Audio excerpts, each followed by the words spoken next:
Okay. Okay. Don't, you gotta push buttons and do the Okay. things. Did you push buttons? Oh my goodness. No, you hit the button. Oh. I see us. I hit the button. Hey, did you remember to put the soul gem in the weird Daedric coffee maker? Because I forgot. Oh. Wait, I was supposed to do that? Well, yeah, I thought you were supposed to do that. Were you not gonna do that? I thought you were gonna do like, it. that's a thing. Oh, there's people here. Hi, peoples. Hello. Oh. There's a bunch of people here actually. There's a few people. Hey, we were ready. Promise, we were actually ready. It was actually a thing. Apparently, hello there. Oh, well, hello there. Apparently, we're loud. Are we still loud? really Oh loud? my goodness, like really loud, like yelling. I hope not. What are you drinking there? I might be drinking some, East March whiskey. It's from the high mountains of northern Skyrim and East March. They put the casks in snow to help them stay fresh. I don't know. That sounds delicious. Hi from California. Hello, Nanguesqua. If I butchered that, I'm sorry. A few more drinks in, that'll be real good. Hey, easy there, Bacon. Galactic look at Potter. That. We already have a bot that we got to get rid of. We have a bot. Oh my goodness, Matt, could you take care of that wonderful visitor? Are you nuking them or me, or is someone else nuking them? I think Matt can do that. Can he? Minwi? I don't know. Just say hi, Russell. Does he have the special sword? How is everybody doing? It is negative. You can't do that. Are you gonna give them the authoritative powers? Well, I'm not logged into the Loreseekers one, so. So what you're saying is I have to do it. Prime Gaming, manage suspicious user. I could call him suspicious. Welcome to the pre-show, by the way. Yeah, we decided to just jump in. Timeout. For sure. Ban. How do I make you a mod? How do I do that? I don't know how to do that. You can't do it from. You're logged into your account, Peanut. Oh. I'll go to the show account. I'm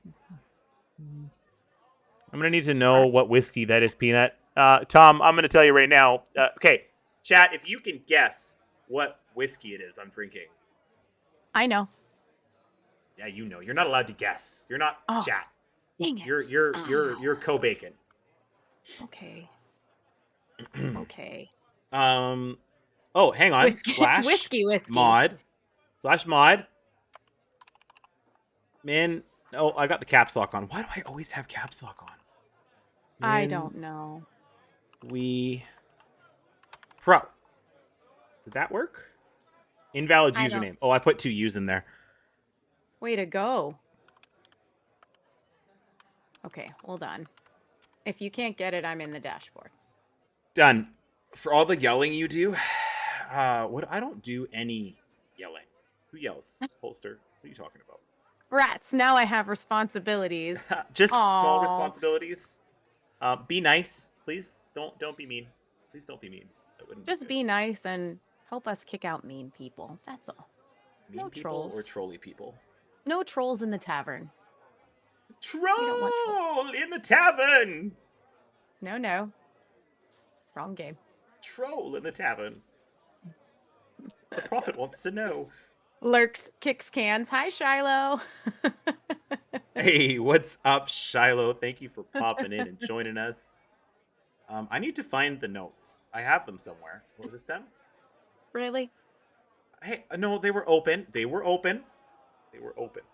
I just didn't have them up front, present, and accounted for.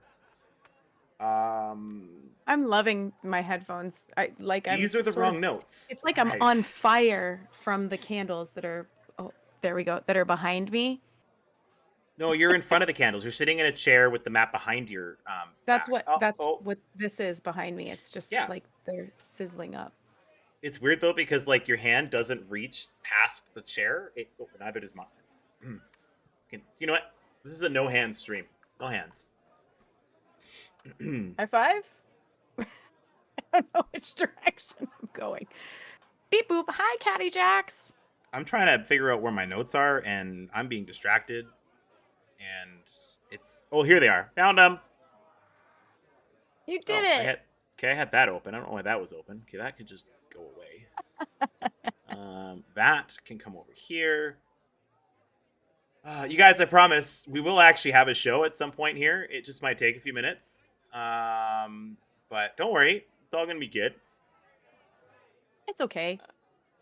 Better to Peanut have things. sometimes struggles with these things. Nah. We do a great job at setting this stuff up, but then when it comes to actually executing them, sometimes it's just a big old mess, and that's okay Hey, because I think we're doing pretty good from being on opposite sides of time.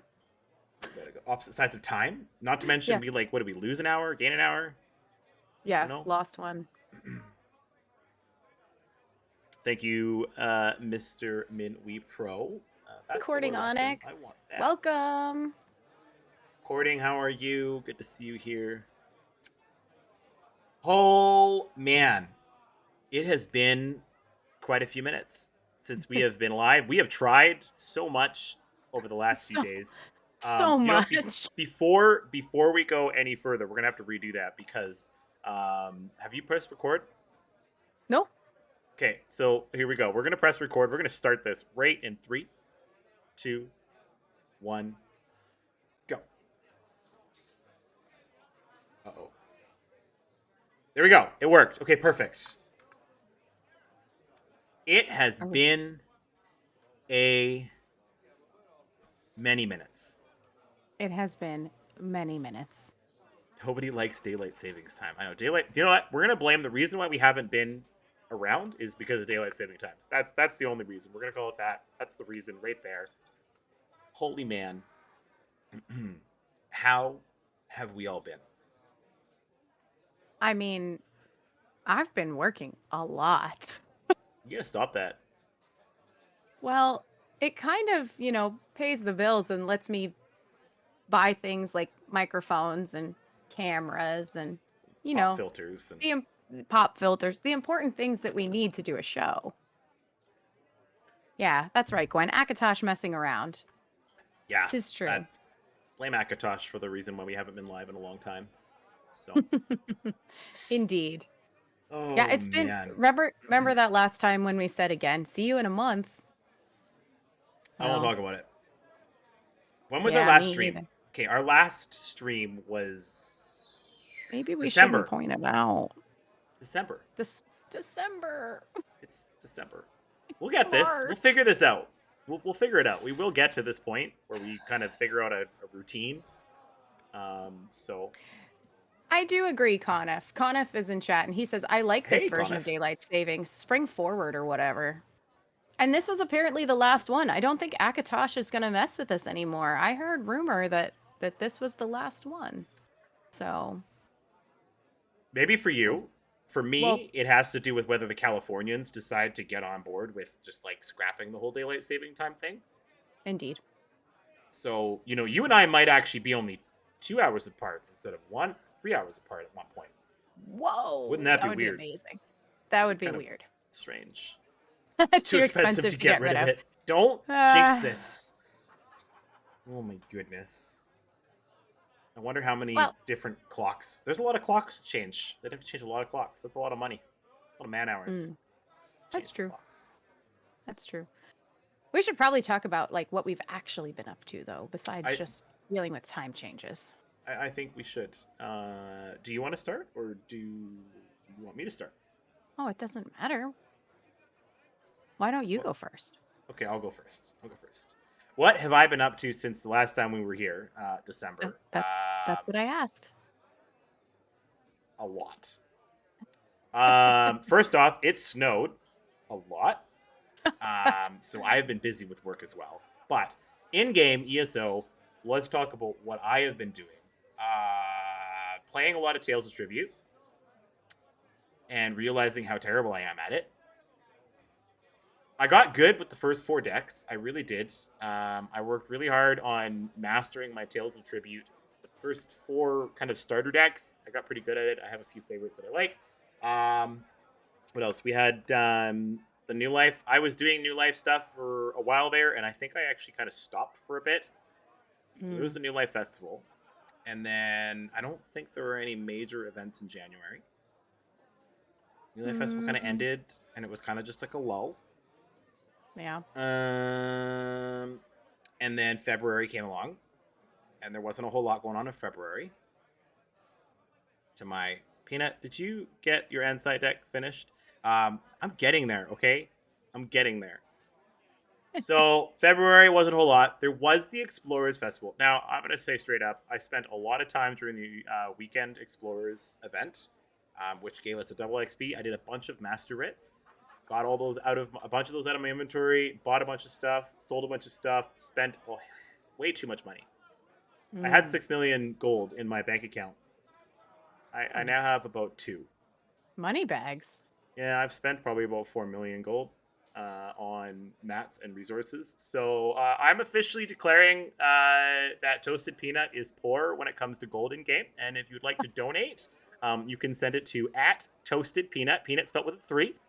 Whatever values, you can send me multiple emails in 1 gold intervals. That's fine too. I'll accept it. Wow. Oh, you better I watch will split.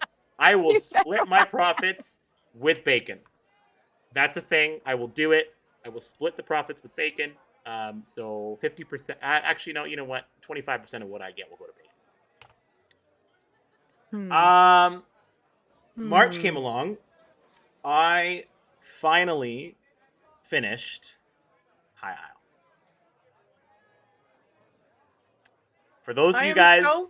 I am so proud of you for finishing. Oh, look at that. I'm totally out of focus. That's how Why proud are I you am. out of focus? Wow. I don't what know. Is Hold going on. Oh, there we go. Cover your... And... What did you... There you go. Your autofocus decided to troll you because you were just too excited. Your excitement. It did. My excitement was so great. Courting Onyx says, I declare bankruptcy. I'm proud of you for doing a quest line. Thank you. Well done. For those of you guys that don't know, I have a terrible habit of not finishing storylines. Right. So I have finished the main story once, and that was it until this month. I finally finished High Isle. So I haven't completed Morrowind. I haven't completed Somerset. I haven't completed Western Skyrim or the Reach. No Craglorn, no Thieves Guild, no Dark Brotherhood. None of that. Terrible. I am working on it, though. I can just see the disdain in your facial expression to this whole thing. Oh, yeah, elsewhere. Yeah, dragons are absolutely still in my own homeland. Dragons in your homeland? Yeah. What are you going to do?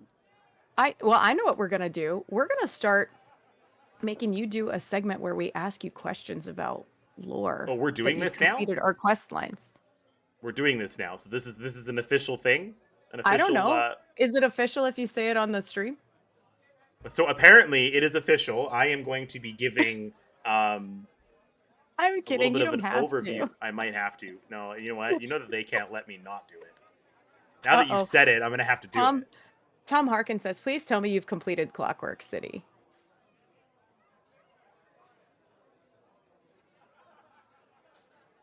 What have you completed other than High Isle? I have a new Tales of Tribute deck. I have a couple characters above level 50. Do you even ESO, bro? Maybe. Barely. Maybe a little bit. I can't say anything. You've done a lot more. I got a lot of crown crates. You've done a lot more endgame content than I do. So supposedly.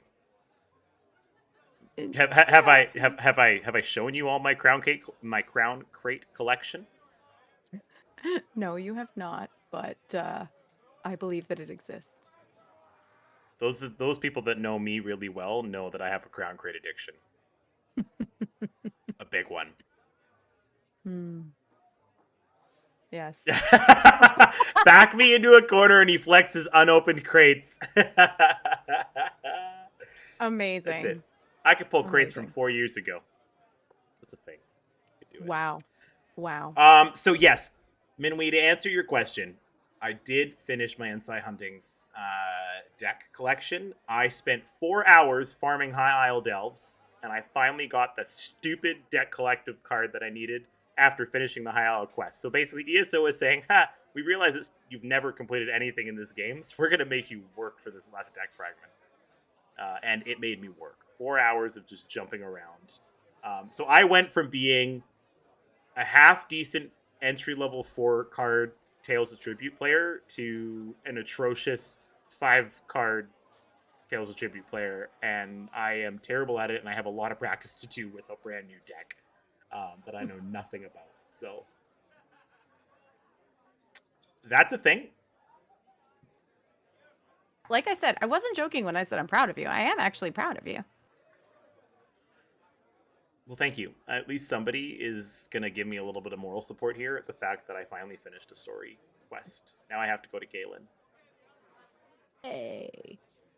The best part is that the character that I completed High Isle on hasn't completed the main story. Actually, my like, PvP... Hey, who are you? Yeah, who are you? Actually, to be honest with you, the character that completed the main story quest is my warden, who is my PvP and crafting character. Not even my original first character I ever created has completed any stories. Art's Wow. but Wow. yeah, I mean, good thing you've got those shared achievements now. I mean, that doesn't really work for it's quest helping lines, but to make all my characters, buff up a little bit and look good. But yeah, it doesn't help for story quest lines. So, but enough about me. I sense some questing in our future.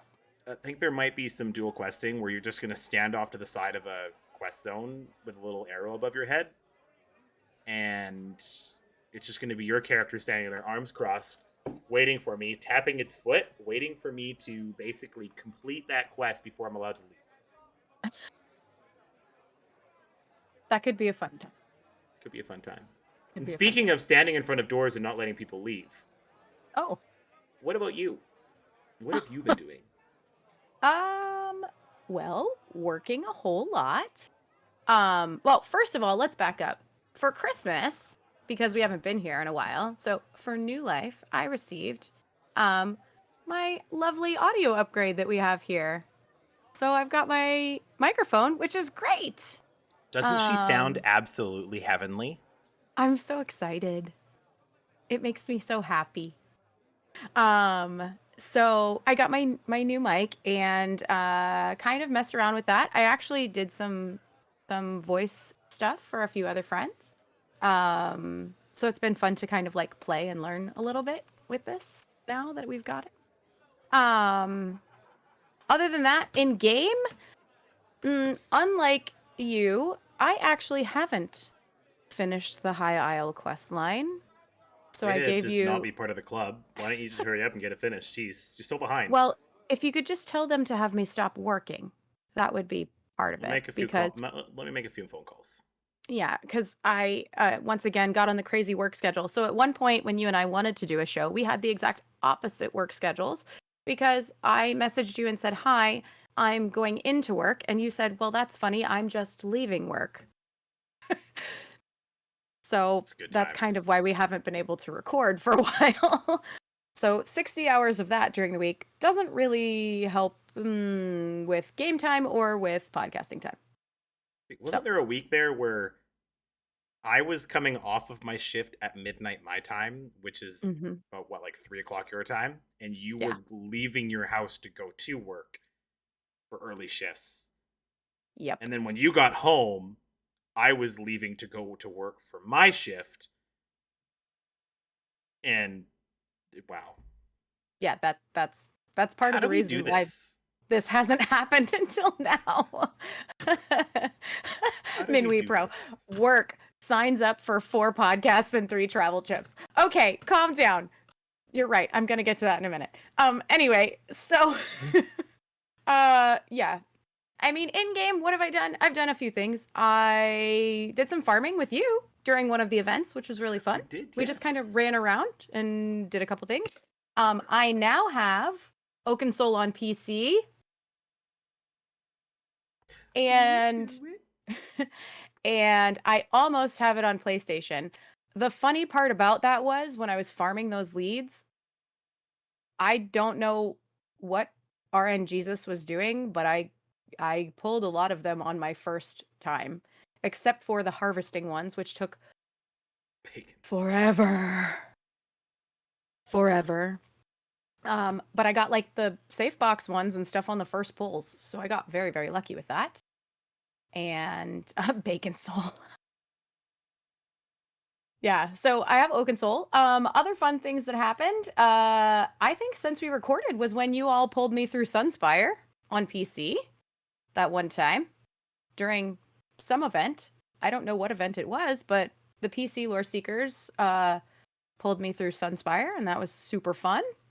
I got in kind of a weird occurrence. Lotus of Doom got me my Vet Mauve Lorcage skin. Oh. So that was on PlayStation.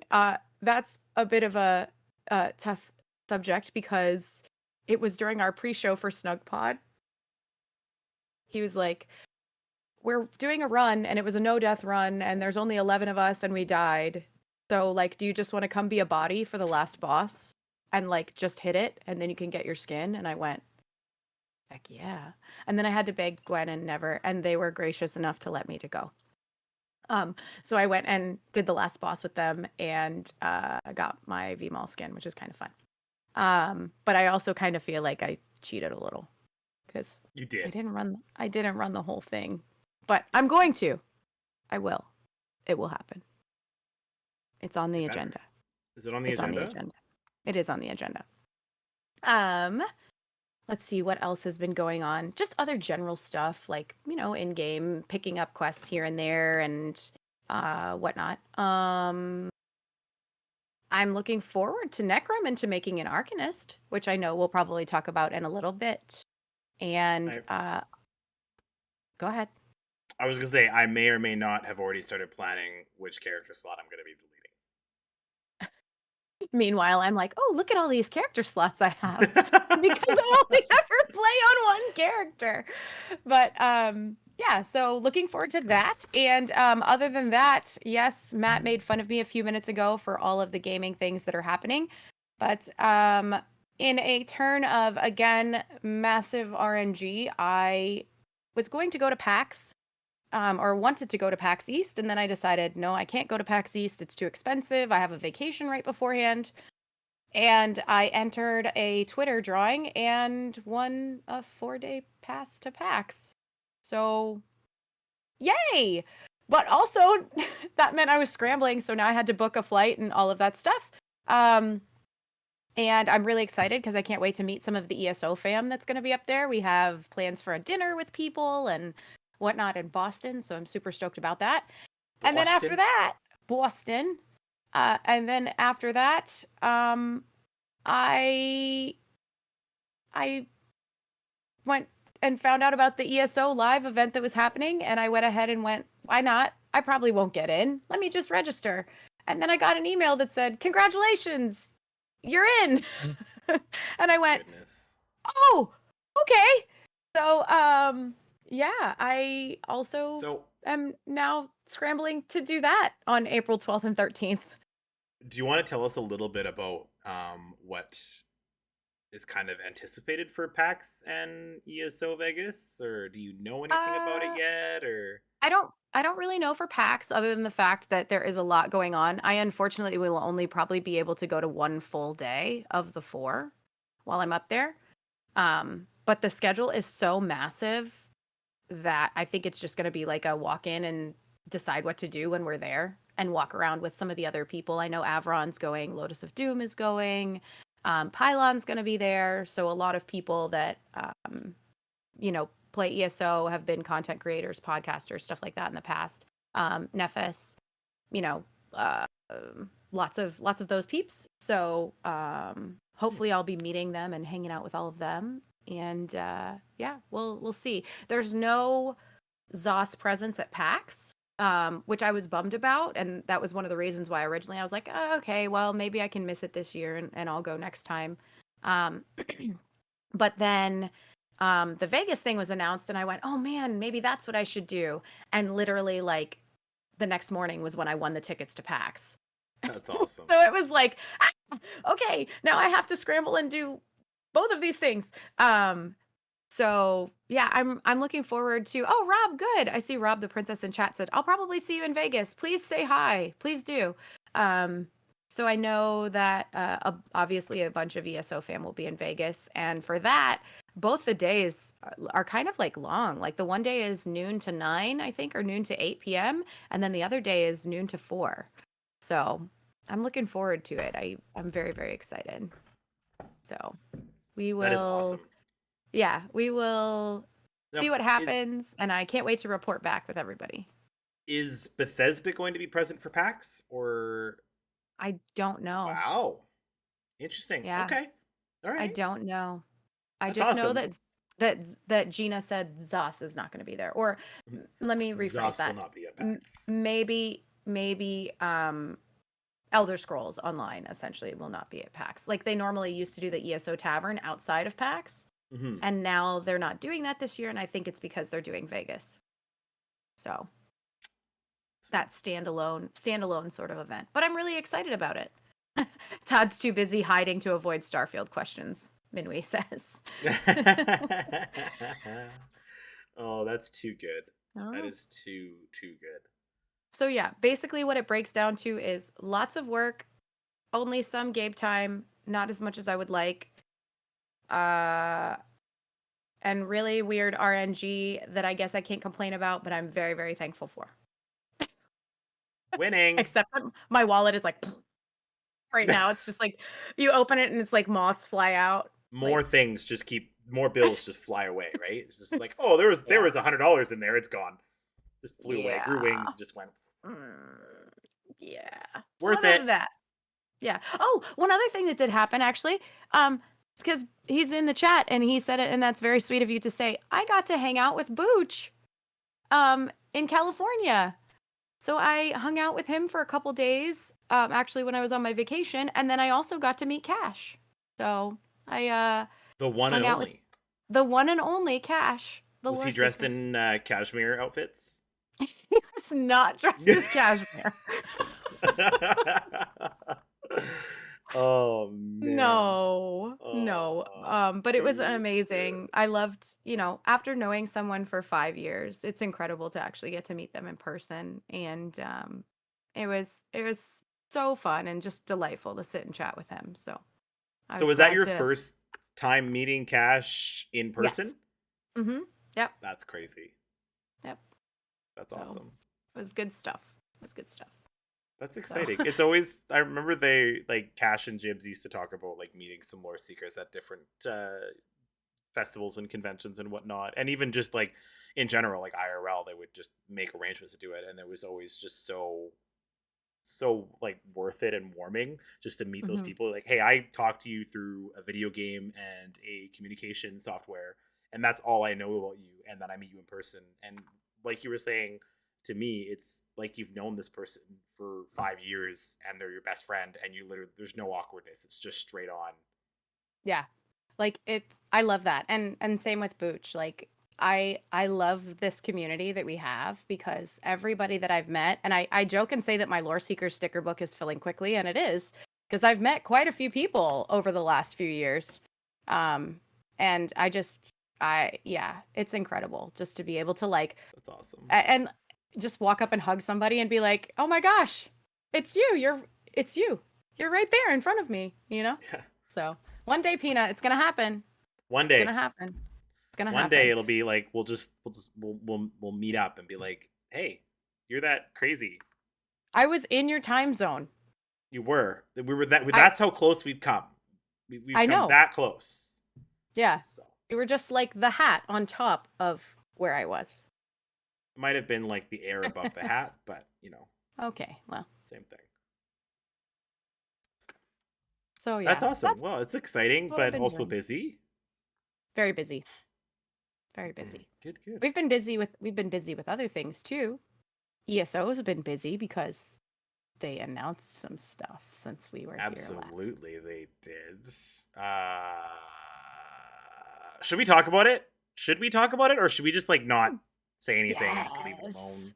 I think that's probably why the people are here. They're probably not actually here to hear us ramble back and forth about other stuff. I think they're here to So, probably get some information. running tally for those of you guys that are in chat. Do you want to just hear us ramble on about our boring lives, or do you want Please to don't talk ask about them that. things about Necrom? Caddy Jacks, I'm only here for recipes. Well, if you take tomato sauce Oh no. and spices and you put it in a pot and you let it sit, you could have pasta sauce. Well, no nuggets. There will never be nuggets again. That will never happen again. Okay, I'm never gonna live that down. I'm really never. He nuggeted himself out. Yeah, that was a thing. I don't know why people think that we have inside scoops. I don't either. Because I mean, I'll be honest with you, the information I'm going to give you is the same stuff that you can go to find on the web. There's a wonderful website. But you're going to give it in your own toasted peanut way. I am going to give it my own toasted peanut way. We're going to give it the Loreseekers love. You know, I really wish I got that really cool transition up and running and working, because I feel like it would be so appropriate right now. Hey, wait, here I go. No, you're not going anywhere. You want to know why? Why? Oh, crap. No, I got to move you over. Oh, no. I just got a shoulder. No. I just got a shoulder. That's all I got. Oh, man. Wow. Only the most professional here at the Loreseekers. I really do try to be as professional and amazing as I possibly can. Oh, I that's know too far. you do. I really try. You know what? It's hard. It's hard. Yeah, I got to make you smaller. You're way too large on the screen. There we go. Let's put you over here. Extra large bacon. Extra large bacon with extra grease. Oh. I don't know. Don't ask questions. Just accept. I feel like I'm bigger. Okay. Well, first things first. I mean, I am small. Why is it not? Why does it never want to work? So what are we talking about? That thing right there? Yeah. That one. Sure. Sure. All right. Well, we'll run with it. Let's make it nice and big. Let's make it biggie size. I'm sorry. This was all working. Remember yesterday when we tested all this? Remember when we sat for like 3 hours yesterday and went over all of this? And you and I were literally both falling asleep. Scamps will always jump in. Always the scamps. Bastards. Every time. Hey, so yeah, we're going to look at something that happened yesterday. So if you've been living under a rock for the last 24 to 48 hours, there are 2 new dungeons, 11 new sets, and a bunch of really cool stuff that kick off our brand new year. And it's not a year-long adventure, because didn't we talk about that in the last stream, that they're not doing year-long adventures? They're doing something different? I think? Question mark? Maybe? No, that was in January. Wait, did we have a stream in January?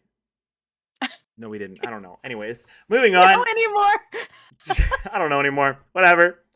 Moving right along. Scribes of Fate update and how update. Much whiskey have you had? Not that much. I've had one little glass. Okay. Goodness gracious! Don't judge me. Scribes of Fate and update 37 is now live on PC and Mac. If you play on a fruit, you're doing good. I'm proud of you. Good for you for playing on a fruit. I say that nicely. So that launched March 13th, 2023. Why are we rewinding, Caddy Jacks? Okay, anyways. Yes, it is a year-long theme, but it is not a year-long adventure. So the nice thing about that is that means that we're going to get basically a giant content drop right in the middle of the year, and then no more major content updates after that point. But let's go over the Scribes of Fate DLC here. We're going to scroll down. And begin your Shadow over Morrowind adventure with the Scribes of Fate Dungeon DLC and Update 37 base game patch, which I have to say actually went quite well. I don't think I've ever had I don't think any major problems arose with this most recent update. That's good. Right? Yeah, so good on you, Zoss. Thank you for not having too many issues. There are 2 new dungeons that come with this. If you play on Xbox, okay, sorry, I should probably continue reading the text and doing it this way. The Elder Scrolls Online Scribes of Fate DLC game pack and free Update 37 base game patch are both now live on PC and Mac. If you play on Xbox or PlayStation, don't worry, because this dungeon DLC and update will arrive on console March 28th. Thanks Challenge for the yourself. beta test, everybody. Yeah, we're working out all the kinks. There's not a whole lot, but we're working them out. Challenge yourself and your team with 2 exciting new dungeons, Balsunar and Scrivener's Hall, and commence your Shadow over Morrowind saga. Ooh. Can confirm Scrivener's Hall has some really amazing, awesome features, especially in the replayability side of things. You're going to have to do this dungeon quite a few times. Okay. I don't know about Balsunar, because I haven't done Balsunar yet, but Scrivener's Hall definitely has a decent amount of replayability in multiple difficulties, so enjoy it. They've done a really good job at keeping you replaying those. I won't spoil anything about that because I'm not into spoilers. So, how many times did your PC tell you to dodge roll? Okay, you know what? The up mod that I have, the add-on that I have, hasn't been updated yet. Okay, so moving on. So you had to learn mechanics? Maybe a little bit. I may have died a few times. There may have been a certain boss in which me and the group of people running on normal died multiple times because we didn't understand what we needed to do until someone else in the group was like, "Hey, look at this. We do it this way and it works." And yeah, that was in Scrivener's Hall. If you know what it is, you know what yeah. Anyways, Proud of you. my feet hurt. You can access the DLC via ESO Plus membership or purchase it with crowns from the in-game crown store. Okay. I just thought about that in my head. I was just like, oh, cool, you can get this with crowns. And I'm like, but you would have to buy crown. Anyway, moving on. It's all good. If you have crowns sitting in your jet, maybe you let your ESO lapse. I have 8,000 crowns sitting in mine.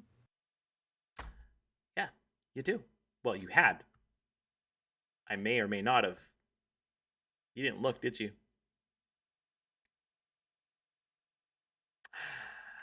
Scribes of Fate DLC game pack. Gather your allies and venture into the brand new 4-player PvE dungeons, Balsunar and Scrivener's Hall. In these dungeons, you discover 2 unique stories that kick off the larger Shadow over Morrowind adventure, leading into the upcoming Necrom prologue and Necrom chapter release later this year, which we will go over later. It is a thing. There was a bacon tax. 100% there was. In Balsunar, the Telvanni township of Balsunar has begun emanating mysterious temporal magics. And the Psijic Order needs your help investigating this dangerous phenomenon. However, House Telvanni is not fond of outsiders meddling in its business and stand ready to defend its secrets at any cost. Sorry, I have an Alfiq. Did you find an Alfiq? Yeah. I hear that's good luck. He's under my chair. Oh.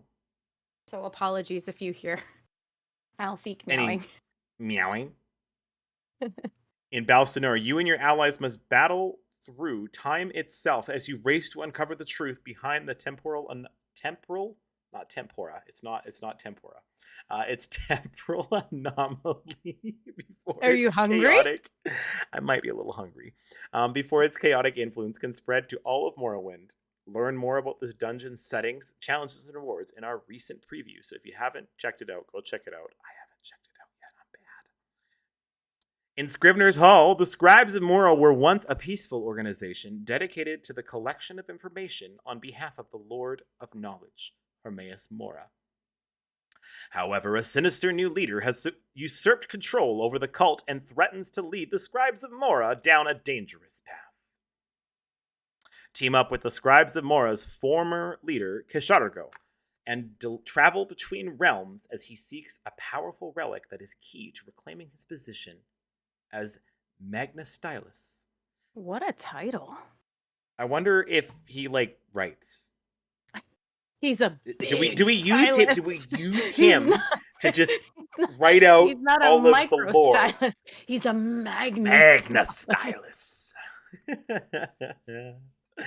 Oh my goodness. As you do this, you also need to stop the ambitious Valina before she can forever damn the souls of her followers. Discover more about Scrivener's Hall's dangers, settings, and rewards in the same preview.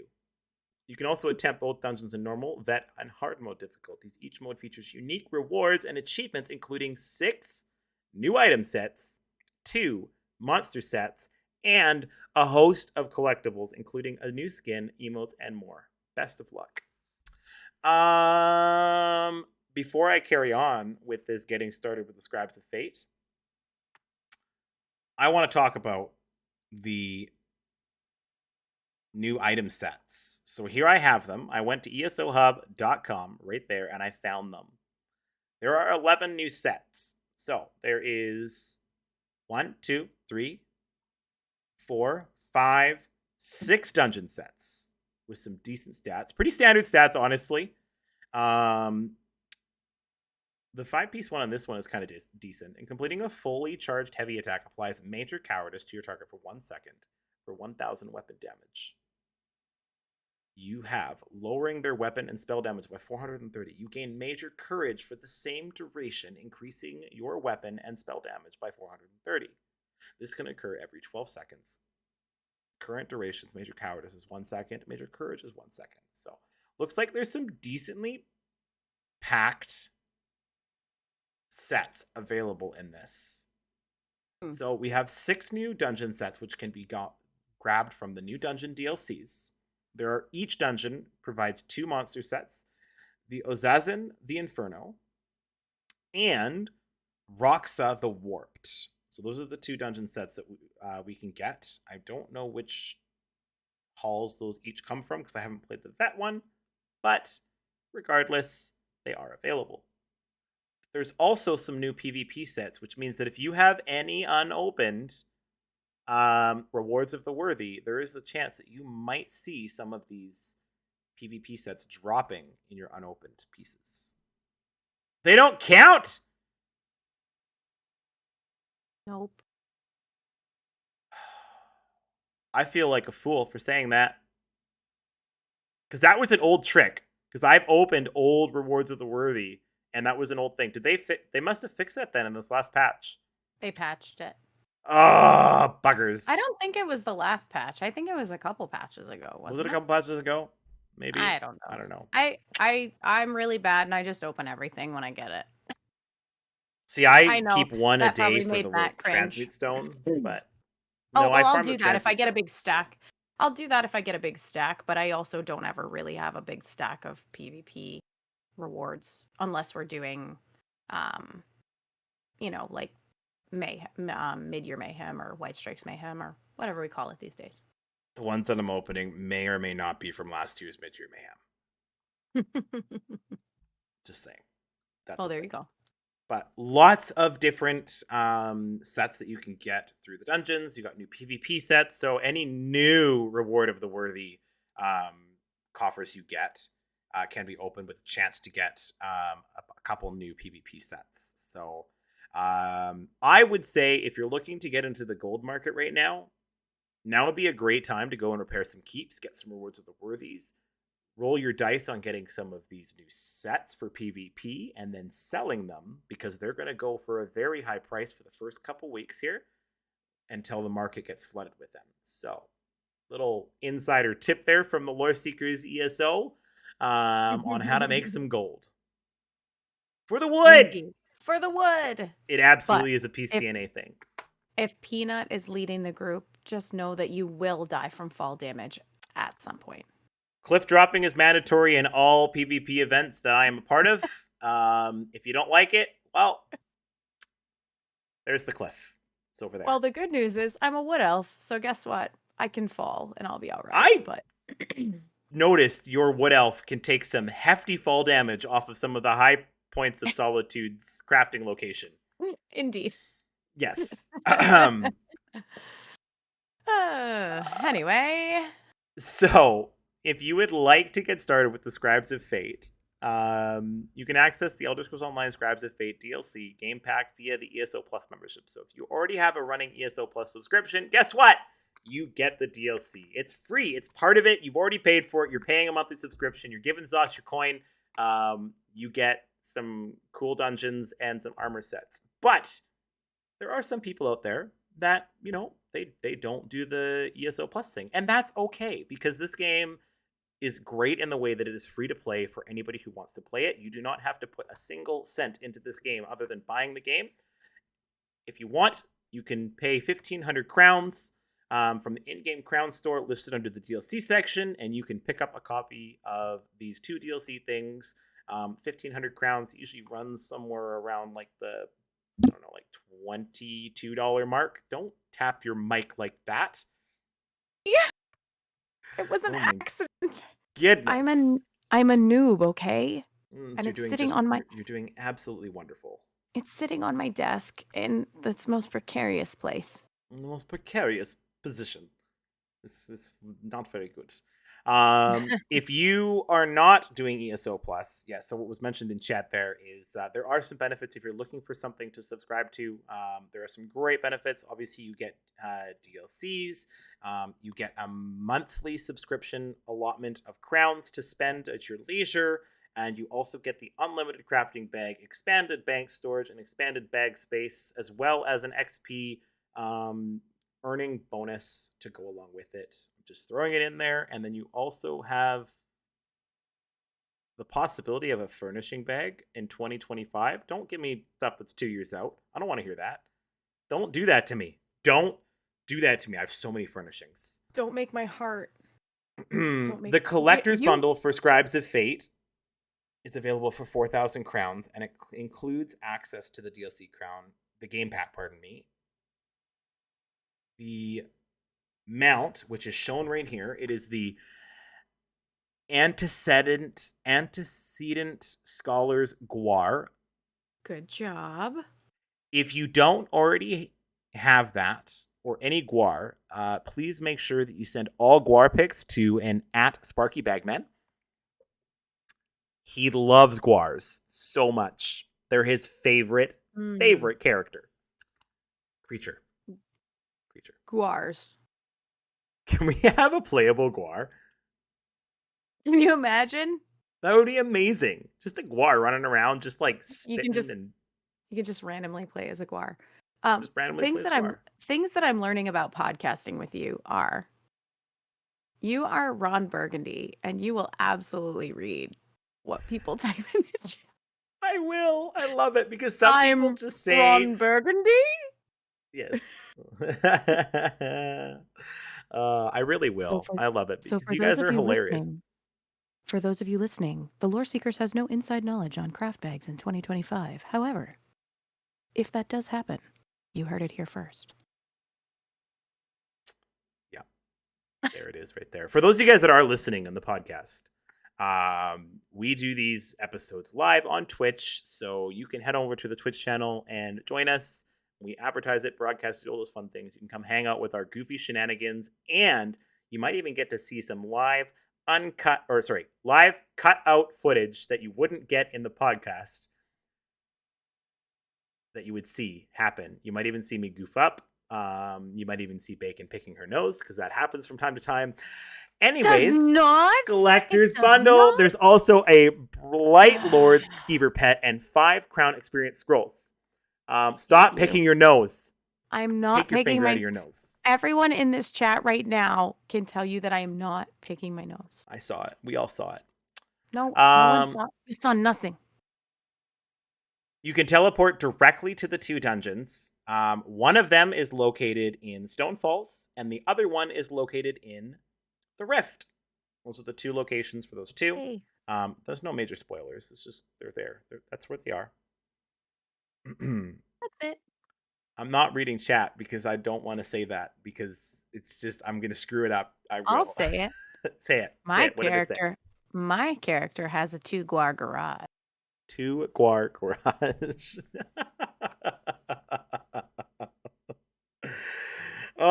You can use the dungeon finder, and you can walk up to the entrances. Like I said, Stone Falls, which is Balsunar, and the Rift, which is Scrivener's Hall.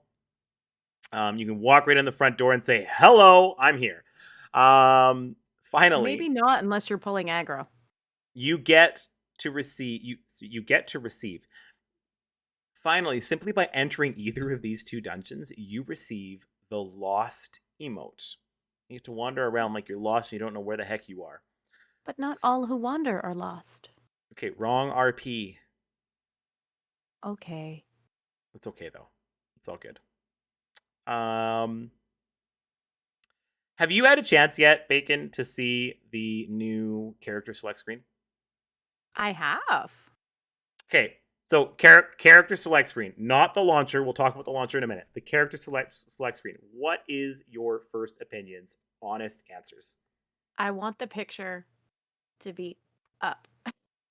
Okay. There's a lot of grass. So, but I think it's just the nature of the depth of where they have your character standing.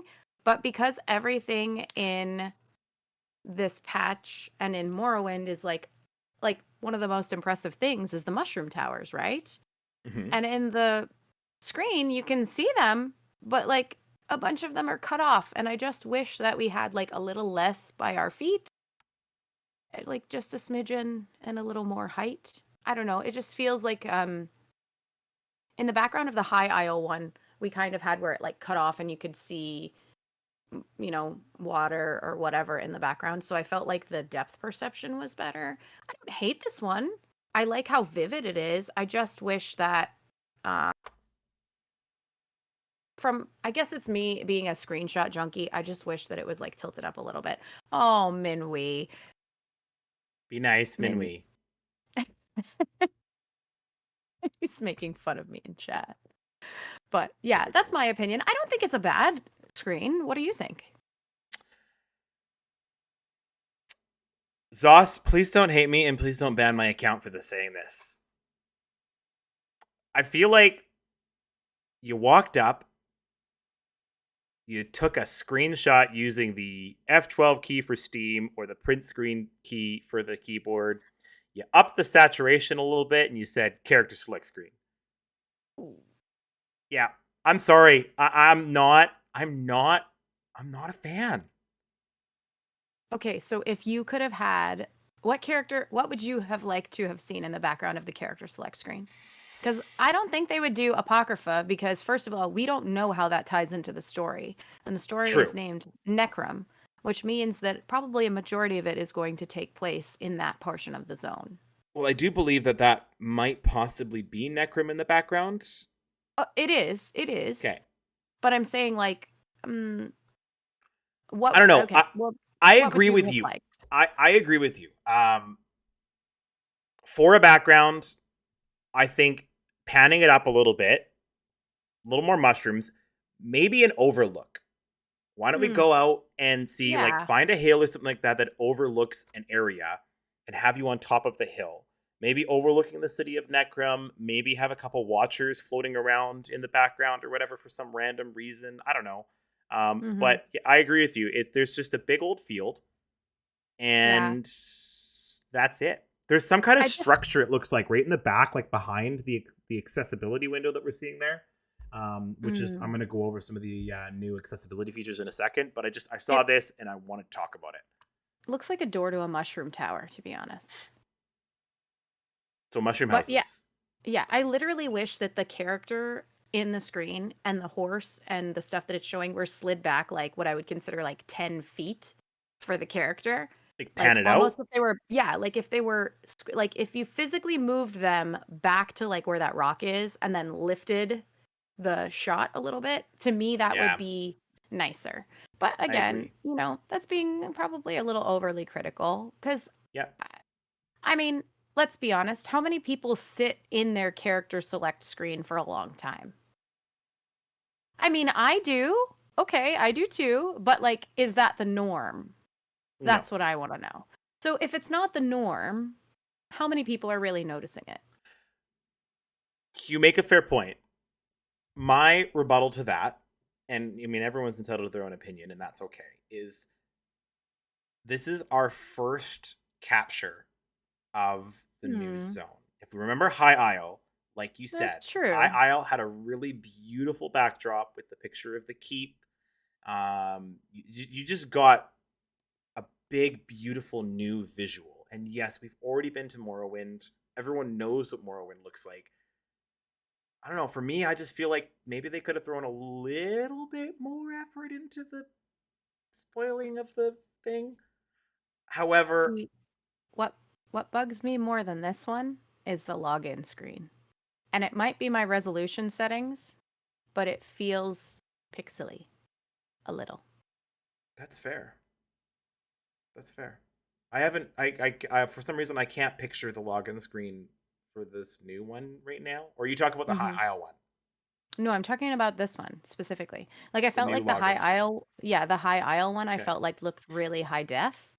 And after the update, the login screen for me looks a little pixely. So maybe it's me. weird. Maybe I should Could be check on my your end, settings. Could maybe. be on my end. But um I did like the it High just looked a Isle little login screen though. compressed. The Me overlooking too. of Hmm. All Flags With the Islet. Ascendant lore. Oh Hmm. yeah, absolutely. I Yeah, thought that was an that was absolutely good stuff. amazing, like beautifully well done. Hmm. I will give them credit though. How many years has it been since they updated the image in the launcher? Like uh, I couldn't For, tell you when last, but forever, when I saw it, I went, "Oh, right? So, I loved uh, it." I will say they've definitely made up for the character select screen in the design of the launcher. Now, like you said, nobody sits with the launcher and looks at it. I definitely stopped for a few minutes and kind of like perused around and kind of looked at it, and I was like, okay, you know what? Well done, high resolution imagery, beautifully designed. It's the same launcher, but the background just looks very welcoming. I Hmm. really liked it on PC. Looks Um, peaceful. I hope they do something similar for those that are on console, and you get something unique because it was really really nice. And maybe I'll share a couple screen caps in the Discord for those of you guys that maybe don't get to see the PC side of things. Maybe we'll take a couple screenshots of the launcher for those. There might actually be a few in Hmm. the spoilers channel if you go take a peruse in there if you want. But be careful because there are spoilers for the new dungeons in there too. So I don't want to burst our bubble or anything. It gets updated Q1 every year. Is it really the Yeah. launcher? Yep. Oh, I'd never noticed it. Honestly, I've Well, never that just noticed tells you like that just tells you that then it probably has not been that great of an substantial. update. It's pretty. Yeah. Hyle was kind of muted. Matt says, "Okay, all I right, think it's because it was the rock, like that white rock in the background, so the texture wasn't as prominent as in some of the other ones. all right." But even so, this one is really nice. It's It's beautifully noticeable. high def. It's noticeable. It's very different than the previous ones. So Hmm. I like that better than I like the character load screen. Yeah, it's nice and warm. I agree.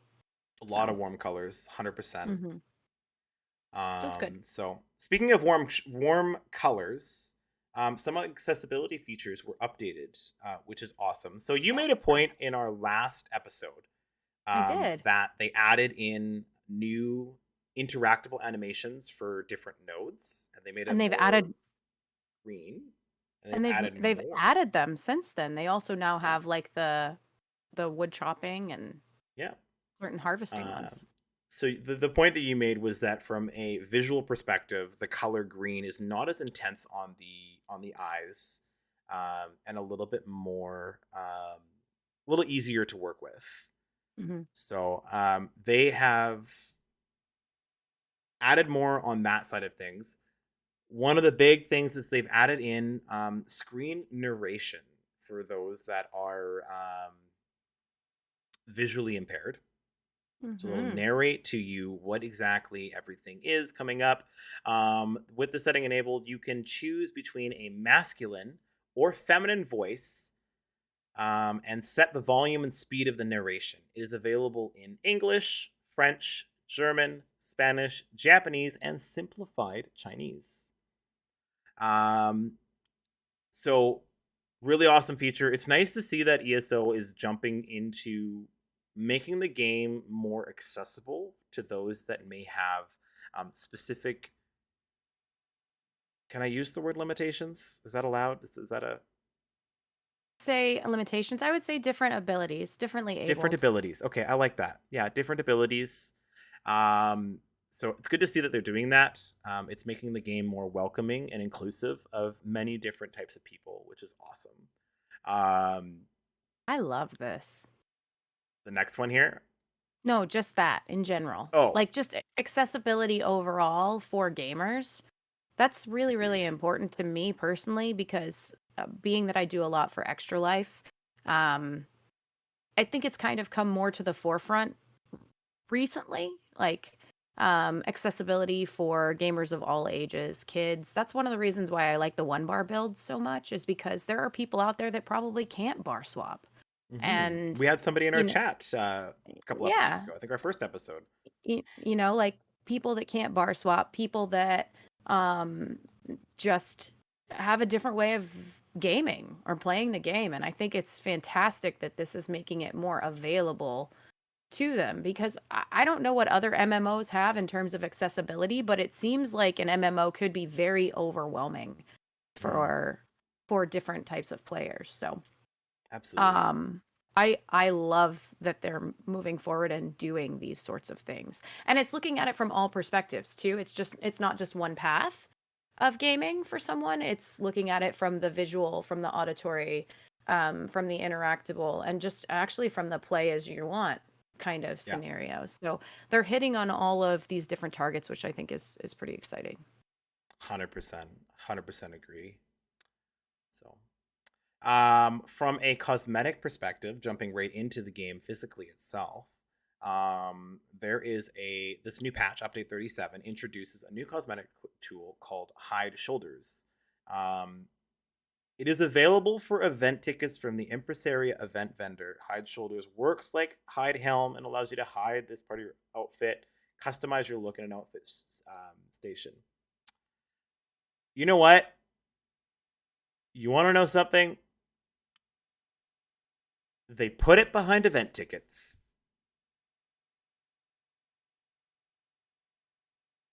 But You know, I understand they want people they want people to want the Hide Shoulders would you thing. rather have them put it in the Crown store? Because I know I wouldn't. Why I don't they would just give it to rather. us? I honestly, I think it probably has to do with the development side.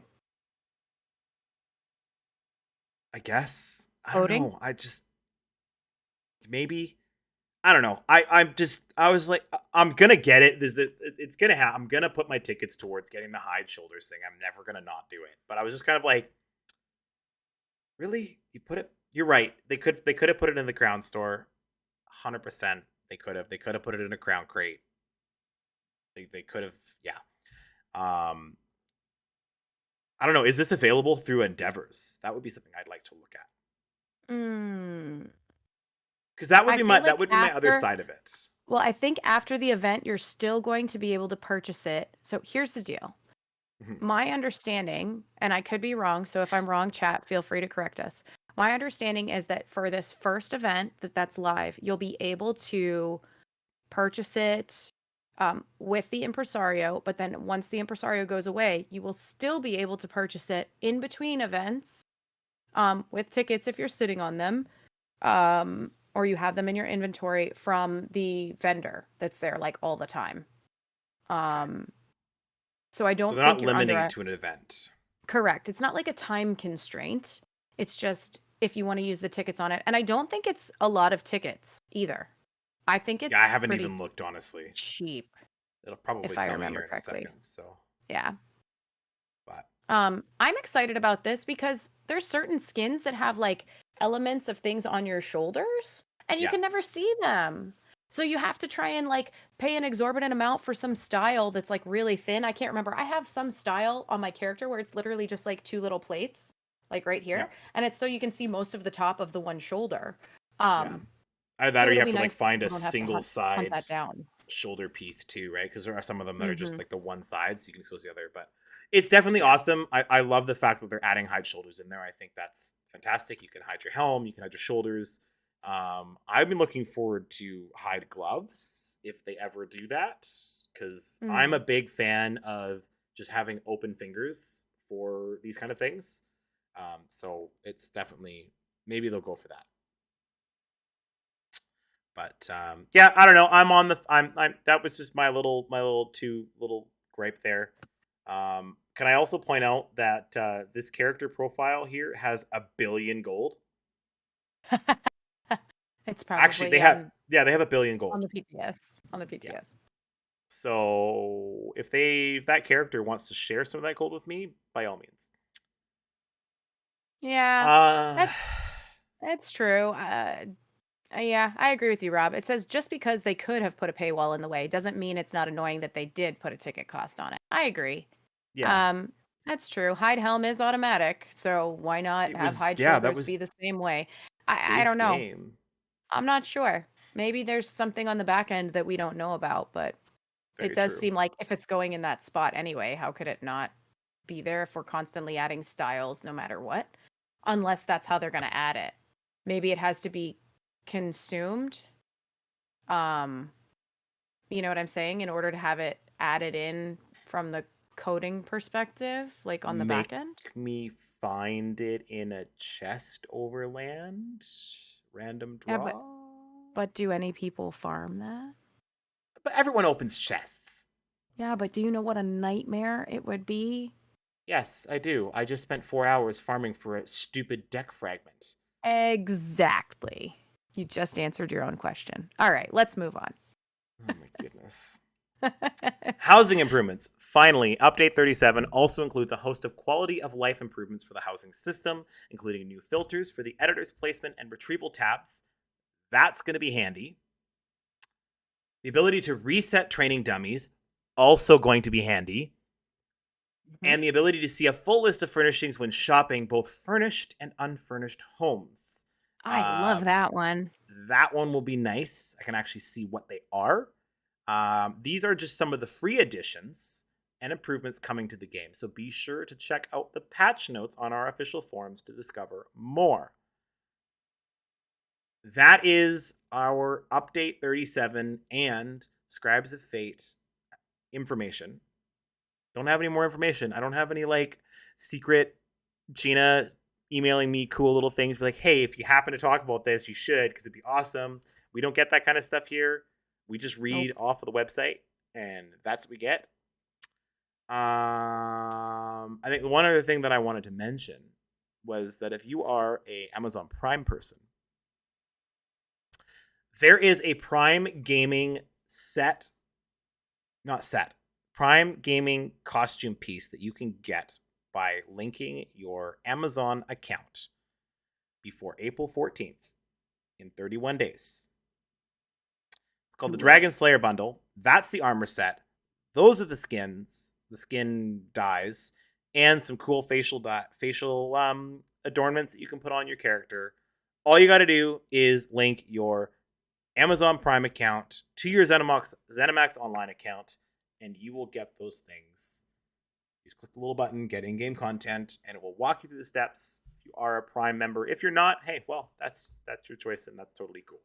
I Well, get that. and So. they did have it for Game Pass as well. I don't know if it ended or not, but they had the same bundle available through Xbox Game Pass. Oh, well, there you go.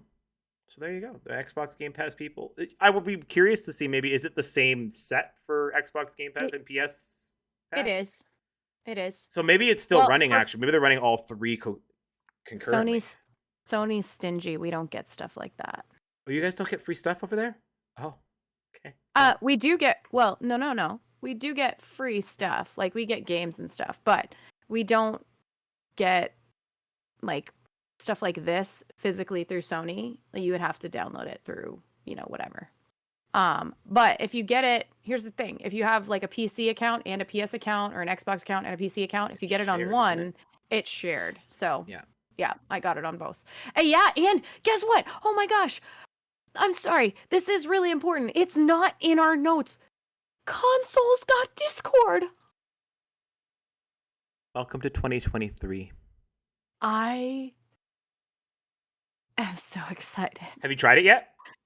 I haven't, but I am so excited because now it means that when we do Loreseekers cross-platform, multi-platform events, we can all be in the same chat. Or like if someone is doing a lore tavern or a Cyrodiil 101 or like anything, it means anyone can be there without having to have a PC and Discord, as long as they have it on their console or they have it on their phone. Yep. I think it's only for PlayStation 5 right now, which is the big thumbs down. That's a boo. But that's better than nothing. Yep. Take it as a win. Honestly. It's better than nothing. I don't think Xbox One has... No, Xbox One does have Discord integration. Yeah, I will take it as a win. So on the console side of things, hooray. I'm looking forward to seeing some of those wonderful PS people that I've never met in voice comms showing up in Discord Xbox, now. come on and over. Xbox. Sorry, Xbox people, come on over. We can get Xbox and we're kind PlayStation. of used to them, though. We have had some Xbox peeps in chat with us before, so. I know Rob the Princess is Xbox, right? No. No, nope, Rob the Princess is PCEU, if I recall correctly. But Holster is Xbox. She's actually one of our co-GMs for Xbox NA. She typically has joined our Discord calls from the Xbox, and it you can't tell. There is no distinct difference in quality of sound between those two. Yep. So, and Wally's been in there as well. Wally's been in there as well, absolutely. So, yeah. That's all we've got to share about kind of the ESO side of things for what's happened, what's coming. There is a few, but actually, you know what? No, there is a couple things. Yeah, I was like, we're not done here. We're not done here. No, but maybe we don't ramble as much because we are ramble. Sorry. That's okay. Me too. I like Luckily, rambling. it's a shorter lore lesson. Take as long as we want. Well, that's true. We can. It's our show. Want to take 4 hours? We could take 4 hours. Whoa! We are not Tales of Tamriel. That's it. We're not 4 hours. Speed yet. 4 hours. Not that speed yet. We're doing it. Speed yet. Not that speed yet. I will quickly blast through some of the important notes about our year-long releases. Because it is not only a year-long adventure, there is a bunch of stuff, I promise. And then I'm going to basically stop talking, and it's going to be all of bacon. No, we need to chat about some of these things. We do need to chat about this. Okay, let's do this. So obviously we just went over Scribes of Fate DLC, just dropped spring 2023. It was March 13th for PC and Mac, March 28th for console. We went over some of those things. Next up is kind of the big one. So the big thing, which everyone's looking forward to, is summer 2023. Currently, as it stands, we're looking at June 5th for PC and Mac and June 20th for consoles. The Necrom chapter launch, which means we will finally be able to dive into the Telvanni Peninsula and Apocrypha. We're going to learn all about this stuff. Guys, this is stuff that we haven't really touched on a whole lot. It's kind of just been left to little bits and pieces here as you've done the stories and done the questing. Whole new area to explore, which has not been touched since, if I'm not wrong, The Elder Scrolls 3 Morrowind? 2 Morrowind? The Elder Scrolls Morrowind. When you got to go to I think you got to go to Necrom in Morrowind. Did you? I've never played Morrowind. Never played it either. I honestly haven't. I know that Necrom is mentioned in Elder Scrolls Legends. Okay. So we go to You- Apocrypha and Skyrim. You do, yeah. So we're getting little dabbles of like different types of gameplay and whatnot. But we're getting a zone that we have not visited in a long time, which is awesome. We got Apocrypha. We're gonna go back there, or I guess we're gonna go there first because technically in Skyrim that was. It's after. I'm not diving What a down that. what a I'm not weird. diving down that deep hole. What a, 30 hours of story content. So in the past, they've done the year-long adventures in which they kind of break up the quests across the entire year. They're dumping it all in our laps, all in one go. They're like, here you go, 30 hours. We're also going to give you a new class, the Arcanist. In my notes, it says that I'm supposed to break this down. There's still not a ton of information on the Arcanist, other than it looks like it's going to be maybe a little bit of hand-casty stuff. But I think when it comes to our next live episode, we're going to have a lot more information about the Arcanist because it'll finally be on the PTS. Well, it might be the episode after the next one, because the next one is, well, you know, Oh yeah, that's right. That thing. the Right. thing, the important event thing The that's important event happening, thing. that we kind of had a birthday. We'll talk about that later. Let's just go over that a little bit. Maybe later Yeah, on. not now. Not now. Not now. Okay, anyways, moving on. In the future, in the near future, we will talk about the Arcanist class. I promise we're going to get a breakdown. I'm going to do some stuff. I'm going to try to figure it all out. I'm going to make a big thing of notes. We're going to talk about it, break it down, discuss it, pull it apart, piece it. It's going to be awesome. But hey, guys, big thing. We're getting a new class. Yeah. It has been quite a few years since we've had a new class. In my opinion, this has been well earned. You guys all made it through the Dragon Break of 2020, 2021, and all that crap. We were kind of hoping we'd get a class then. We're finally getting it. This is our reward. We're going to get a new class to kind of dig our teeth into. I'm looking forward to it. It's going to be awesome. There's a new trial coming. Those trial buffs. What? I wanted to talk about the Arcanist for a second. Okay. Yeah, talk about it. Sorry. Sorry. Because we do know a couple things. Like they released a video, and in the video they're like shooting spells out of books, and there's like big tentacles that come out and get you, just like that. And they like grab stuff and they pull it back in. And yeah, I know, Wall of Crazy. Sorry. Hey, I also would just like to say, for the record, I was right on where we were going. Ish. Where did you Right? initially say we were going to go? Well, we talked about like Blacklight a little bit, but also I did say Tilvani Peninsula, and it's sort of that, but kind of not. But I did mention Necrom because that casting emote thing that we got that's on the circle looks just like the circle that's on the Legends card for Necrom. So that's what I said. But anyway. Okay.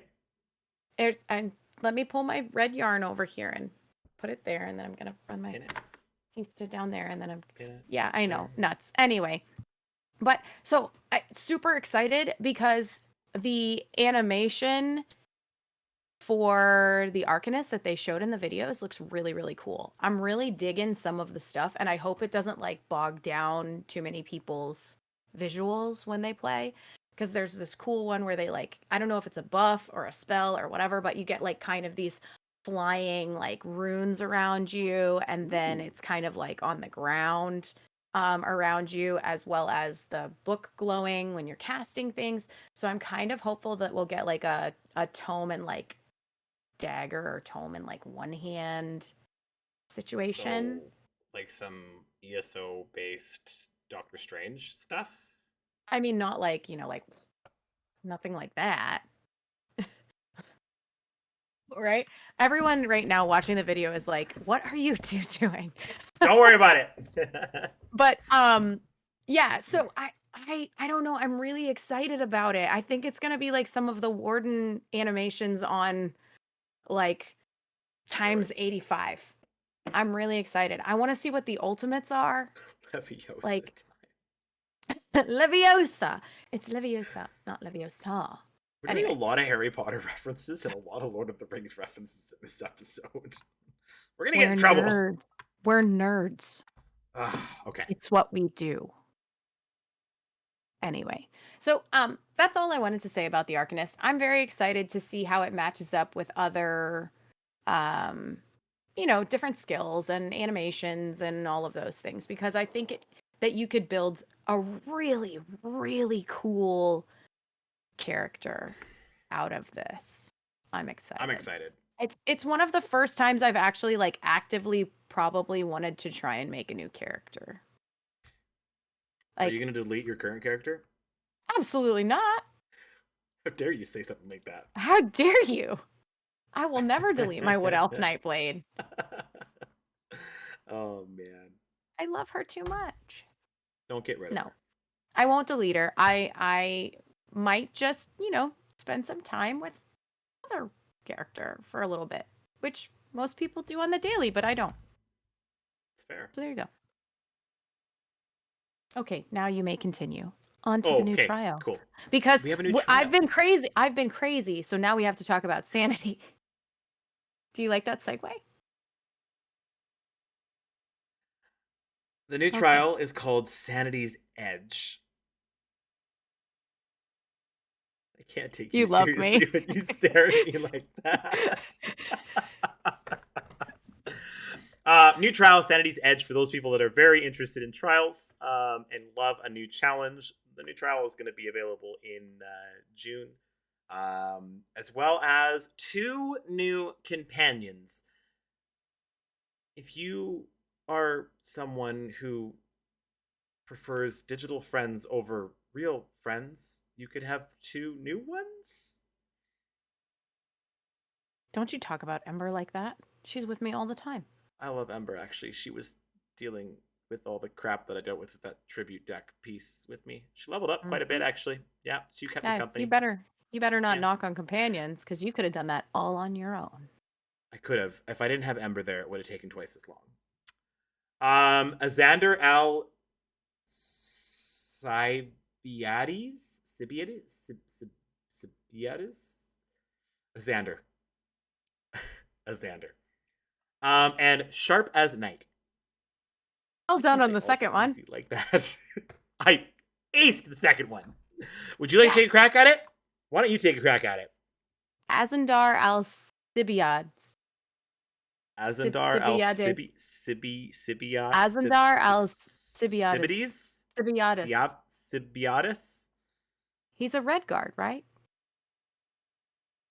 Maybe?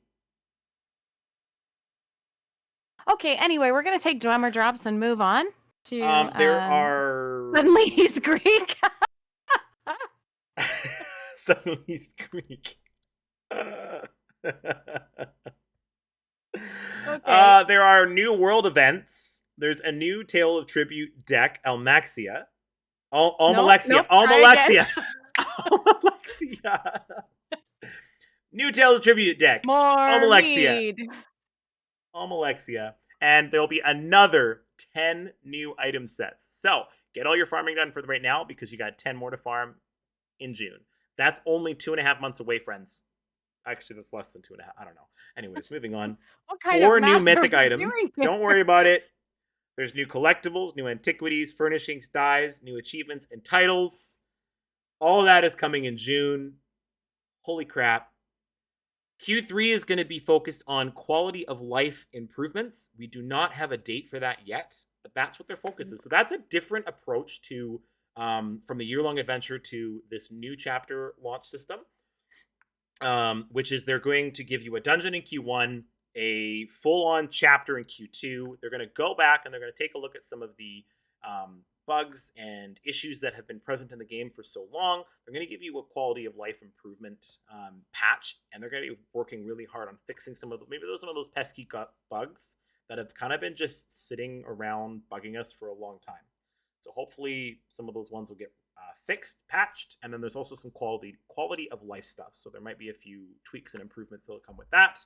And then in Q4 for Christmas and the holidays, we are getting a new game system. All that we have been told all that we've been told is that it is an endless dungeon runner. I come from Halo firefights, which was basically level after level after level of just mobs and killing things. Before Call of Duty did it, this is very exciting for me.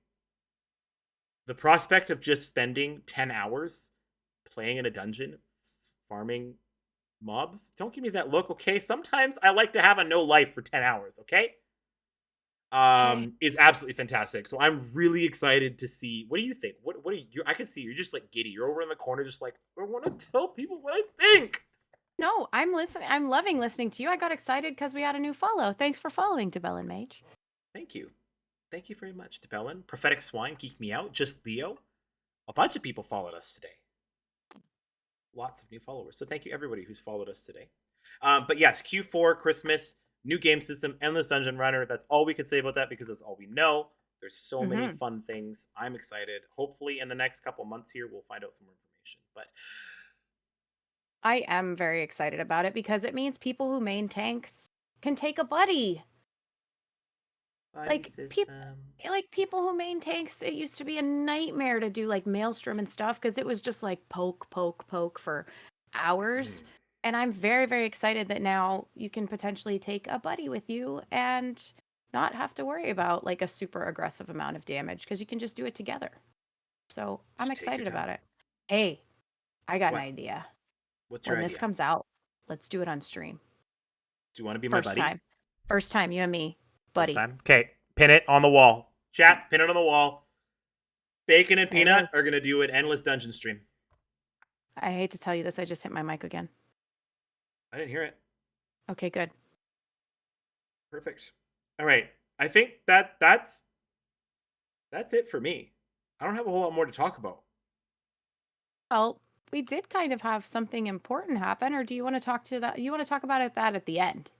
Well, I figured maybe I've been speaking forever, and maybe you want to talk about it.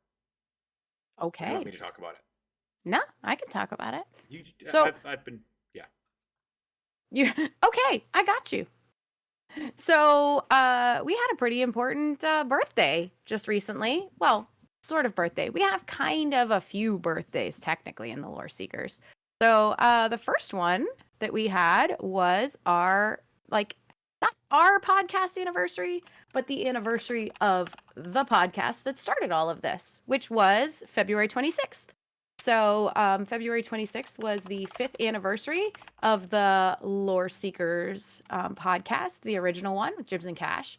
So that was pretty exciting. It's kind of amazing to think about the fact that 5 years ago something started that brought probably a majority of the people who are in this chat right now with us, as well as literally, it sounds weird, but like thousands, kind of in a way, of other people together. So pretty exciting that we had that. But the Wait. anniversary. Hang on. I got.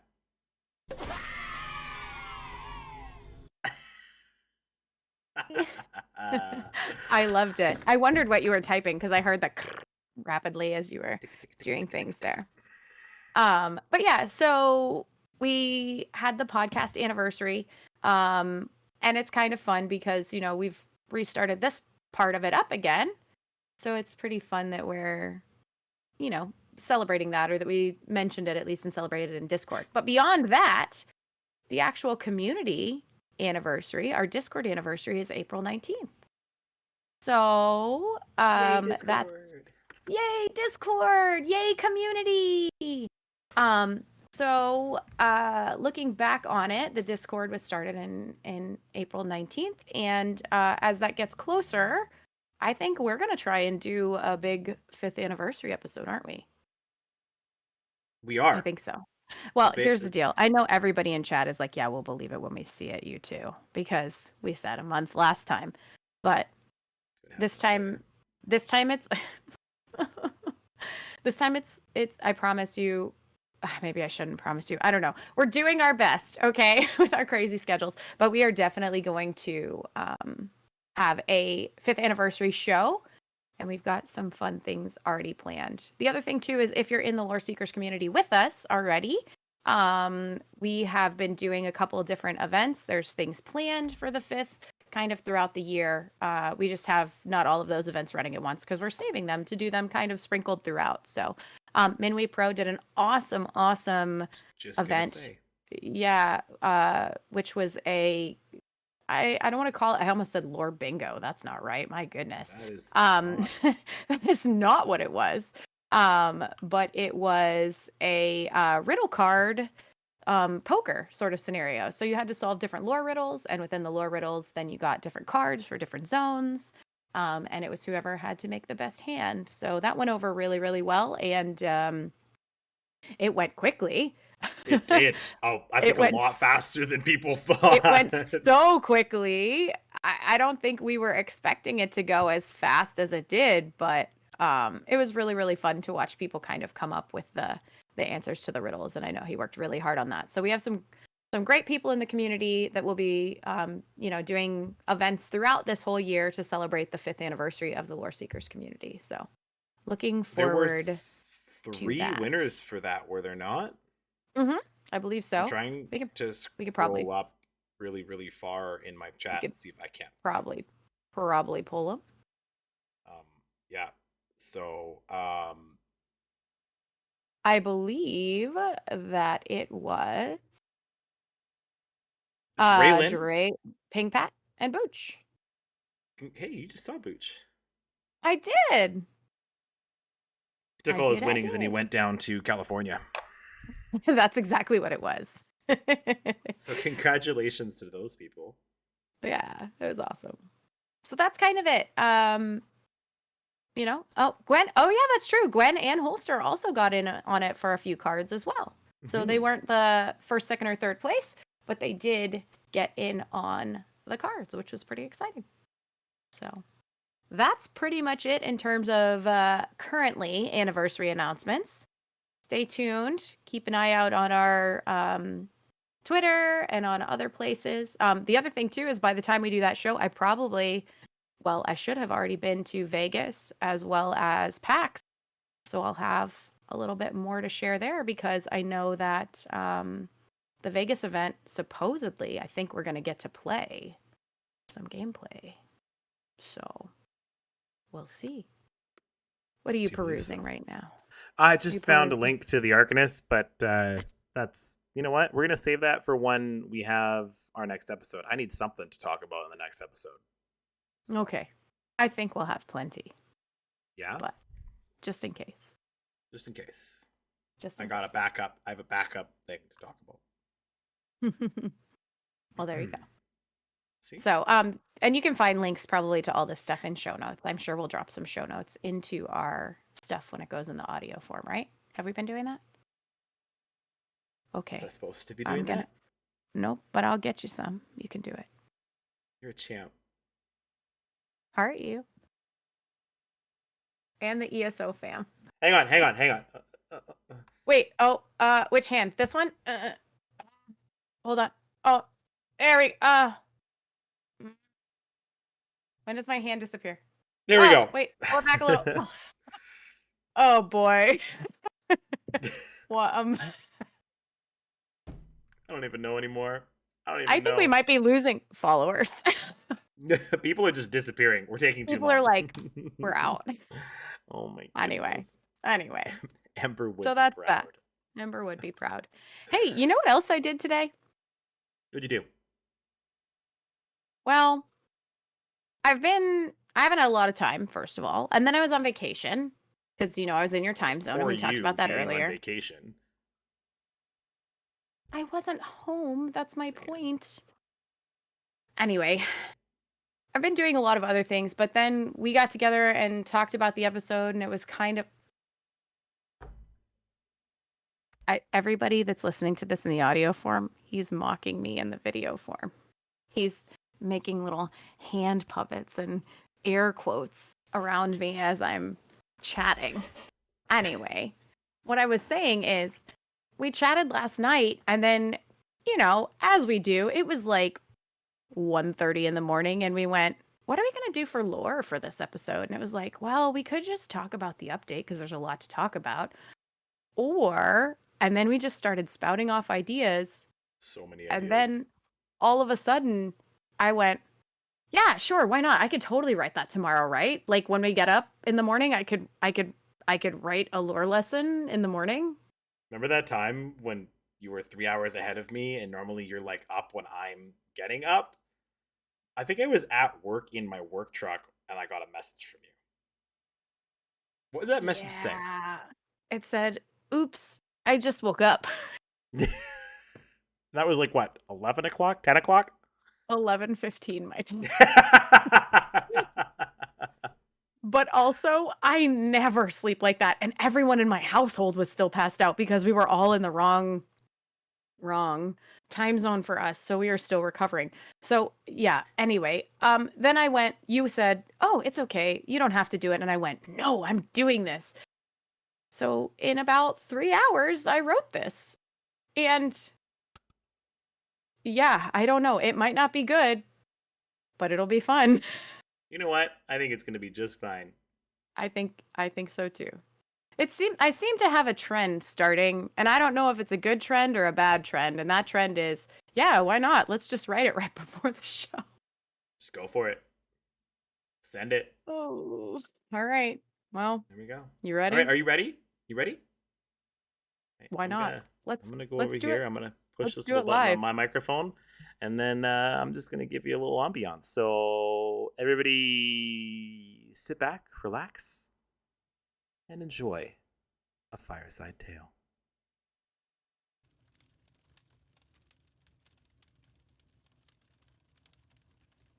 Lore lesson 3: The Eye. It was just like any other evening in the tavern.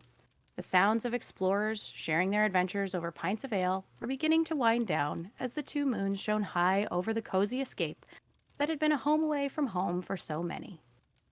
Candles burned low, and the embers of the once roaring logs glowed in the fireplace, giving off a soft sizzle in the background. Things were winding down from the excitement of the day, and I stood behind the bar wiping it down. Peanut sat, feet up next to the fire, finishing off his drink in hand and looking through the glass into the embers of the fire.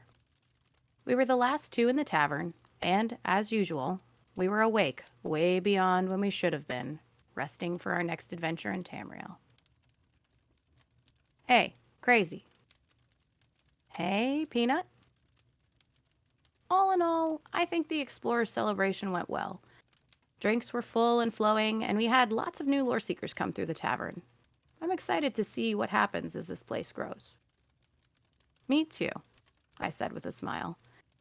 Hey, once you're done with that whiskey, get over here and help me organize these glasses. I think we should move some of them. They tend to slide off the shelves in that one spot. He immediately shot down the last of his whiskey, stood up to join me behind the bar. After a bit of a sidestep, he made it to the corner and began moving the mugs with the mugs and the pint glasses with the pint glasses. Well, here's the problem, Bacon. There's a horn tankard on the back of the shelf. It's taking up a decent amount of space. I'll move it. After a few moments of silence, I realized I wasn't hearing the glasses move around anymore. You okay? I asked. Come here. This is gonna sound weird, but tell me what you feel on that tankard back there. I took a few steps to where he was standing and bent down to see what was under the bar. There in the back sat what appeared to be a wood elf style horn tankard. I could see something slightly raised on the side, but couldn't make out what it was in the darkness of the corner of the bar. I reached towards the back and tried to grab the glass, only to realize that it was securely attached to the shelf. Well, that's not going anywhere, I mused. What else do you notice? A sparkle glinted in his eye as he peered back towards the fireplace to make sure all the last patrons in the tavern were gone. I felt around the corners of the mug. Cracked acorns, I whispered under my breath in shock. Is that the eye? My fingers ran down to just below the right side, and sure enough, I could feel the small shape of a tear. What could that be for? And why is it shoved so far back under the bar? Wait, it has a small hole in the bottom of the cup. At the same time, both of us spoke. Do you suppose? We both ran to the sink and drew a glass of water. I handed it to Peanut, and with anxious breathing, he poured it into the reliquary horn glass. Nothing happened, but the cup completely drained itself. Well, it was worth a shot, I sighed. Maybe we used the wrong drink, Peanut laughed. You might be onto something knowing the previous owners, I smirked. For the next few minutes, we tried pouring in just about every drink we could find in the tavern, including the whiskey I had brought back from the inn in High Isle. But nothing happened. I could see the wheels turning in his head. It's a wood elfy glass, right? Like, you're a wood elf. Don't you put tree sap or something in glasses? Maybe it's something like that. I shot him a quick side eye and shook my head. Tree sap? Really? If anything, it would be rot. Both of us yelled at the same time. Rot meth! Cash, you sly devil, you, I said as I glanced at the cup. Peanut went to the storeroom and came out with a cup of the rot meth that we kept in the back. It wasn't our most popular drink, but as a tradition, we had continued to carry it in honor of the tavern's previous owners and their adventures through Valenwood. He looked at me and I nodded as he poured the thick drink into the mug. As soon as the drink hit the rim, it started draining into the bottom of the cup, and a faint red glow began to emanate from the eye on the front of the glass. It was then that we noticed a small glowing trail moving across the floorboards, headed towards the bookshelf that happened to be in the corner near the fireplace. Well, that doesn't seem normal, I laughed as we watched the glow end at the base of the shelves. Peanut walked over and began peering at the books. It was then that we saw it. One of the books now had a faint red glow in the shape of the reliquary eye. I think it moves, he said. Sure enough, he gave it a quick pull, and before we knew it, the shelf slid forward, nearly knocking me back. It was followed by a loud click. I looked at him. A secret room? You've got to be kidding me. I locked the door to the tavern, and we both swung the sturdy bookshelf open to reveal a curtain behind it. The soft smell of herbs and parchment drifted out of the room as we both stepped through the curtain. Once inside, we realized we were in what appeared to be a study. The room was filled with small shelves, half-burned candles, stacks of books, beautiful tapestries, and two lavish, but what appeared to be well-used chairs. In the center of the room sat an enormous and intricate wooden desk. On top of it, an open tome, a few strewn papers, and some sort of magnifying stand sat next to an inkwell and quill. You could tell that many hours had been spent studying ancient relics in this place. It felt different, almost like I expected Jibs and Cash to appear at any moment. We stood for a moment, taking it all in. I went over and sat down in one of the chairs, allowing myself to absorb the energy in the room. Peanut, with eyes wide, began looking through all of the shelves and books. It looks like this is where they kept all of their information on what antiquities they were searching for with the reliquary. Everything is listed here. His voice trailed off as he continued to turn through the pages. It was then that my eyes caught movement on the desk. What in the... I walked over to look at the Dwemer-style stand that was holding a round object and a magnifying glass. There, peering through the glass back at us, was an eye, and it was moving. I watched as it followed my gaze as I turned towards Peanut. "Whoa, that's creepy," I said. He turned back towards me. "Shore's bones, what is that?" "It appears to be an eye, and it's watching us. I don't think it's threatening, it's just observing." Both of us immediately began shuffling through papers on the desk. Most of them were illegible due to the ink being smeared or faded over time. Some were in ancient languages we didn't recognize, and others appeared completely blank. Finally, between the pages of the tome on the desk, we found it. A set of notes labeled Bloodshot Oculus. It was written in two sets of handwriting, which we assumed were probably Jibs and Cash. They seemed to be passages from a codex, written by other scholars. They read, "I believe this eyeball twitches to stare at me while I'm not looking. Unsettling, to say the least. Daedric origin, I believe, but which Daedra? Unsure. Reginus Buca." The next one read, I took a tome on Daedric oddities from the shelf, and by Malak, I think the eye followed my hand straight to the text, as if it was reading it. Has to be a Watcher eyeball, right? Right? Ugrin Grothermog. And the last one read, this thing definitely moves of its own accord, but I don't know if that indicates life or just an unsettling enchantment. I'm obliged to wonder if this eye can perceive what we're doing. Is there someone watching on the other end? Gabrielle Bonnell. Beneath the codex entries, some other short notes followed. Mora's whispers? Is it possible to harness the knowledge of Apocrypha? Increased knowledge for the wearer. Don the mantle of Hermaeus Mora. Seek out the cloaked dark elf in Seda Neen? Who's that? Peanut asked. I have an idea of who it might be. I remember the guys mentioning him once or twice, but it was mostly in passing due to the secrecy of some of the knowledge that he has. Have you heard of the scholar Aramithius? Looks like we're hopping on the next boat to Morrowind.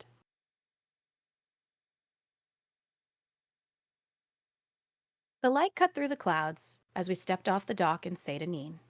It was drizzling, and you could hear the sounds of stiltstriders echoing in the distance, their calls sounding slightly haunting, if you don't know what the sounds actually were. Large mushrooms sprouted up from the landscape in the distance, and the air smelled of wet plants and ash. Seda Neen itself was small and quaint. It was filled with imperial-style structures built by the Gold Coast Trading Company in the years prior to the Three Banners War. Protected by House Lalu and known as the Gateway to Vardenfell, it housed a few shops and services. Finden's Goods, the Sea Salt Grocery, and the Saucy Nicks. Boats to Stros Mackay, Canarthy's Roost, and Bleak Rock Isle floated at the docks, but all in all, it seemed pretty quiet there. One of the most notable spots in Seda Neen was the lighthouse. It helped keep ships from crashing into the shores and also stood as a beacon to the location of the docks. As we made our way towards its doors, we had no idea if we'd even be able to find Aramithius there.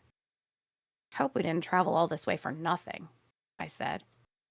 Well, if nothing else, we can always take a look at Bardau and do some shopping in the city. Plus, I'd like to see some of the landscape here. It's pretty different from Solitude, and that's what I'm mostly familiar with, and we don't have giant mushroom towers there, Peanut said. I nodded as we knocked on the door of the lighthouse. A voice came from behind the door. Can I help you? I chimed in. Yes, hi, hello. We're looking for a Dark Elf scholar. We were hoping he could help us either find our friends or give us some insight into a relic they were looking for.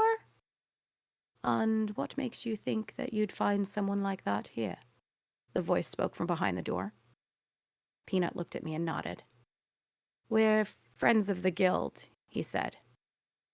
After a brief moment of silence, the door latch clicked, and the door popped open. We both stepped through the door. Inside, we found a small, dimly lit room. In the corner, a cloaked dark elf stood examining a floating tome. A faint blue glow emanated from its pages. Friends of the guild, you say? His tone was curious from under his cloaked hood. This is not the first time someone has sought me out about a relic, and I haven't seen the other two in quite some time. Yes, well, see, that's the thing, I stuttered. My friend and I have taken over their tavern, and we seem to have stumbled upon some of their work, including this. I held out the eye in the palm of my hand. Its pupil darted back and forth, as if it were taking note of the room from my hand. Aramithius perked up, and his red eyes shone in the candlelight. Ah, yes, I see they'd found it. Found? A portion of Mora's whispers, he quickly answered. Wait, really? Like the relic that allows you to harness the knowledge of Hermaeus Mora, those sly dogs? Peanut answered in disbelief. That's the one, Aramithius answered shortly as he turned back to his tome. So what else is it that you need to know? Well, we were wondering how to find the rest of it, I suppose, I mused. Perhaps if we find it all, we could use it, or sell it to someone who seeks that sort of knowledge? Knowledge is power, after all, he replied. Without looking at either of us, he stretched out his hand and pointed to a book lying open on the table. It appeared blank to both of us. We stared at it for a solid minute, waiting for something to appear, but nothing ever did. "Look closer with the eye," he said. I handed the eye to Peanut, and he held it out over the book. Its pupil began darting to and fro, and within moments, words began to reveal themselves. An ever-changing landscape of fire and storm, of disaster personified in unending destruction. This is the domain of Mehrunes Dagon, Prince of Ambition and Lord of Flood and Flame. Behold its glory and bow before our Lord. "The Deadlands," Peanut said matter-of-factly. The cloaked figure in the corner nodded. "That would explain the Oblivion portal in their letter," I whispered, hoping the Dark Elf wouldn't hear. I still wasn't sure how he'd feel about us using his knowledge to travel the plains of Oblivion. From the corner of the room, we heard the Dark Elf clear his throat. "Safe travels.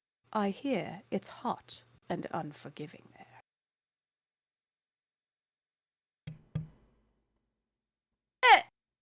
You did it. The end. To be continued. So, yeah, a little bit of like a not a cliffhanger, I don't want to say, but just, a little bit of this one was a little more RP heavy probably than the last ones.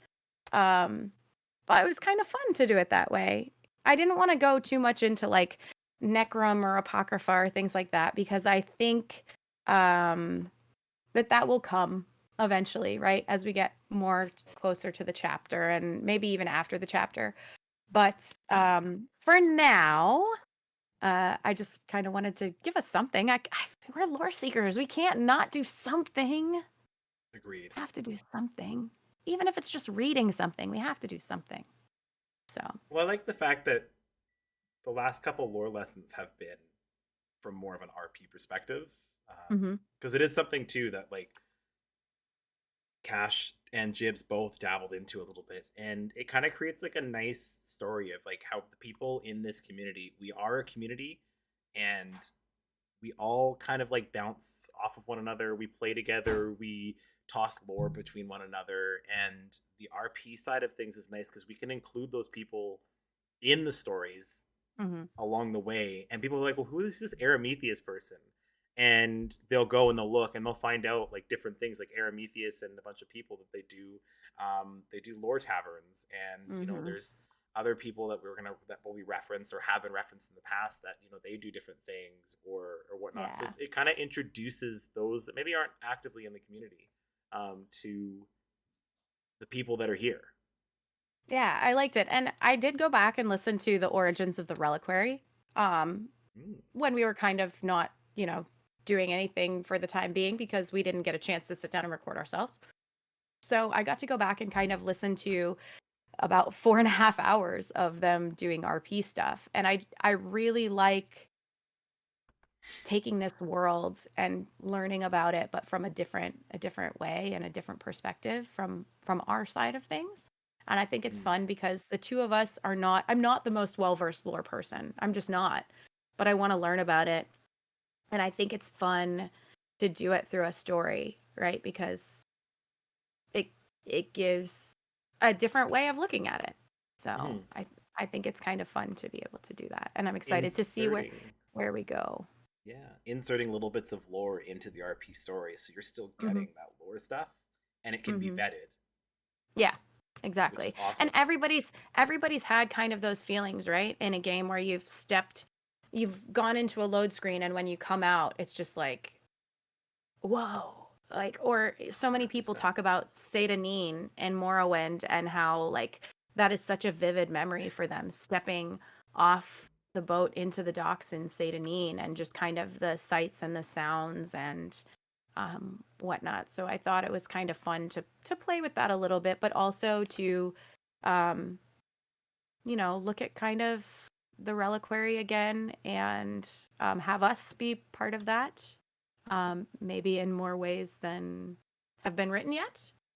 Can I just say the hidden shelf with the puzzle that we had to solve was really cool. I like that. And that was some of the brainstorming last night with you. So like, it was really fun for this one because we kind of sat down and started it together, and then I got to like Yeah. take it and run with it. So Yeah. it was cool. Kind of put the footnotes in there and then put some filler in there and whatnot. And it, like, honestly, the stuff in the tavern we discussed last night. The tavern conversation was you and me talking. Yep. Everything else just kind of came from that, and the story just happened, which was awesome. So it was, you did a really good job. Every single one of the RP episodes that you've done, I have thoroughly enjoyed. I like a good story. So I've been happy to do it. Happy to do it. And people in chat are loving it. They're loving the story version of it. So I'm excited to see what happens next. Me too. Yeah. I've got an idea. You have an idea? Ooh. Okay. I guess we can't really pick at the idea, can we? I can't. No. It's a surprise. They'll just have to watch the 5th anniversary episode, maybe. See what happens. Yeah, then. That's fair. Well done. Thanks. Absolutely fantastic job. So that is episode 3. It's been, what is it, like, we have been the official host for what, 6 months now? Yeah, but only 3 episodes. 3 episodes. We're averaging about an episode every 2.5 months ish. No, we wanted it to be bi-monthly, and here we are doing it every 2. We did it backwards. It's supposed to be twice a month, not once every 2 months. Twice a month? I thought it was once every month.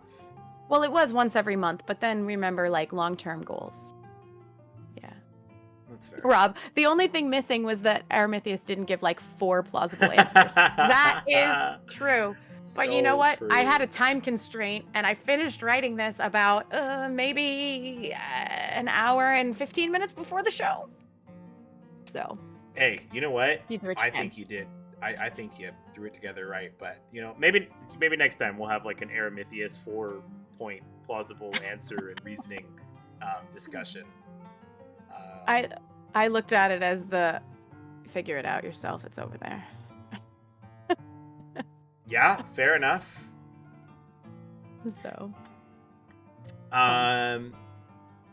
Yeah, episode 3. So we're gonna we are trying to get better at being more consistent with our episodes. I know that it's all over the place, but the best way to find out about when we're gonna be going live is if you head on over to our Twitter, the Loreseekers ESO, on Twitter. And we post all of our updates up there, everything that you need to know about what's happening in this community, as well as this podcast. It's posted there at the Loreseekers ESO. You could also find each of us. Bacon, where can we find you on the Twitterverse? On the Twitterverse, you can find me at Katie Stunt Show. I know that's different. Sorry, cross-branding. It was made long ago before, well, not before Gone Crazy Back Soon, but it was just a different handle then. So yeah, you can find me there, Katie Stunt Show, or you can find me if you go through the Loreseekers Twitter. You'll be able to find me that way as well if you can't figure out how to spell it. You can also find me at Gone Crazy Back SN on the PlayStation Network, as well as in Discord. And you can find both of us in the Loreseekers Discord, but where else can they find you, Mr. Peanut? You can find me on Twitter at Toasted Peanut, peanut spelt with a 3. You can also find me on Twitch as well at Toasted Peanut. You can find me on Xbox at Toasted Peanuts is my Xbox gamer tag. Feel free to add me as a friend. I always like having new friends, and also in the Discord community at Loreseeker Peanut. Feel free to reach out, chat with me, invite me to games when I am on. You can also find me in ESO at Toasted Peanut. It's the same across every platform. I have done that specifically that way to make it easy for people to reach out and connect with me. So please do so. I forgot to mention, you can also find me on Twitch. I don't stream to my Twitch too much. Most of the time, I'm actually, when I'm not here with you, streaming with the Snug Podcast every Sunday. As well as just doing Loreseekers things over on the PlayStation side of things. So, a cozy little cast in a cozy little snug pod. That's true. Always a good episode. But thank you to everyone who was here today. We love having you. For those of you guys that are joining us from the podcast side of things, We do stream this live, as mentioned earlier in the show, on Twitch. It is twitch.tv/the Loreseekers ESO. Find us on Twitch. You can come watch us live with all of our shenanigans, all unedited, raw, real, happening right in front of your face in that moment. We would love to have you here as part of the show. Thank you again to everybody who has followed. If you are interested in joining this community, we have a Discord.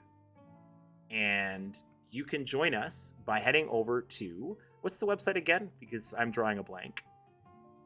Discord.gg/Loreseekers ESO.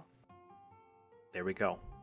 I will post a link potentially in the show notes for those that are listening on the podcast. We would love to have you as part of this community.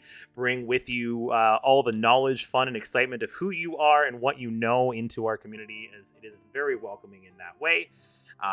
So head on over to Discord and enter that Discord link, as my lovely co-host just gave. And we look forward to seeing you. Is there anything else that you would like to add? Nope, I don't think so. Go play the new dungeons if you have access to them. Remember, they're coming out for the consoles in just a couple weeks. We're excited for you guys on console to get into that stuff.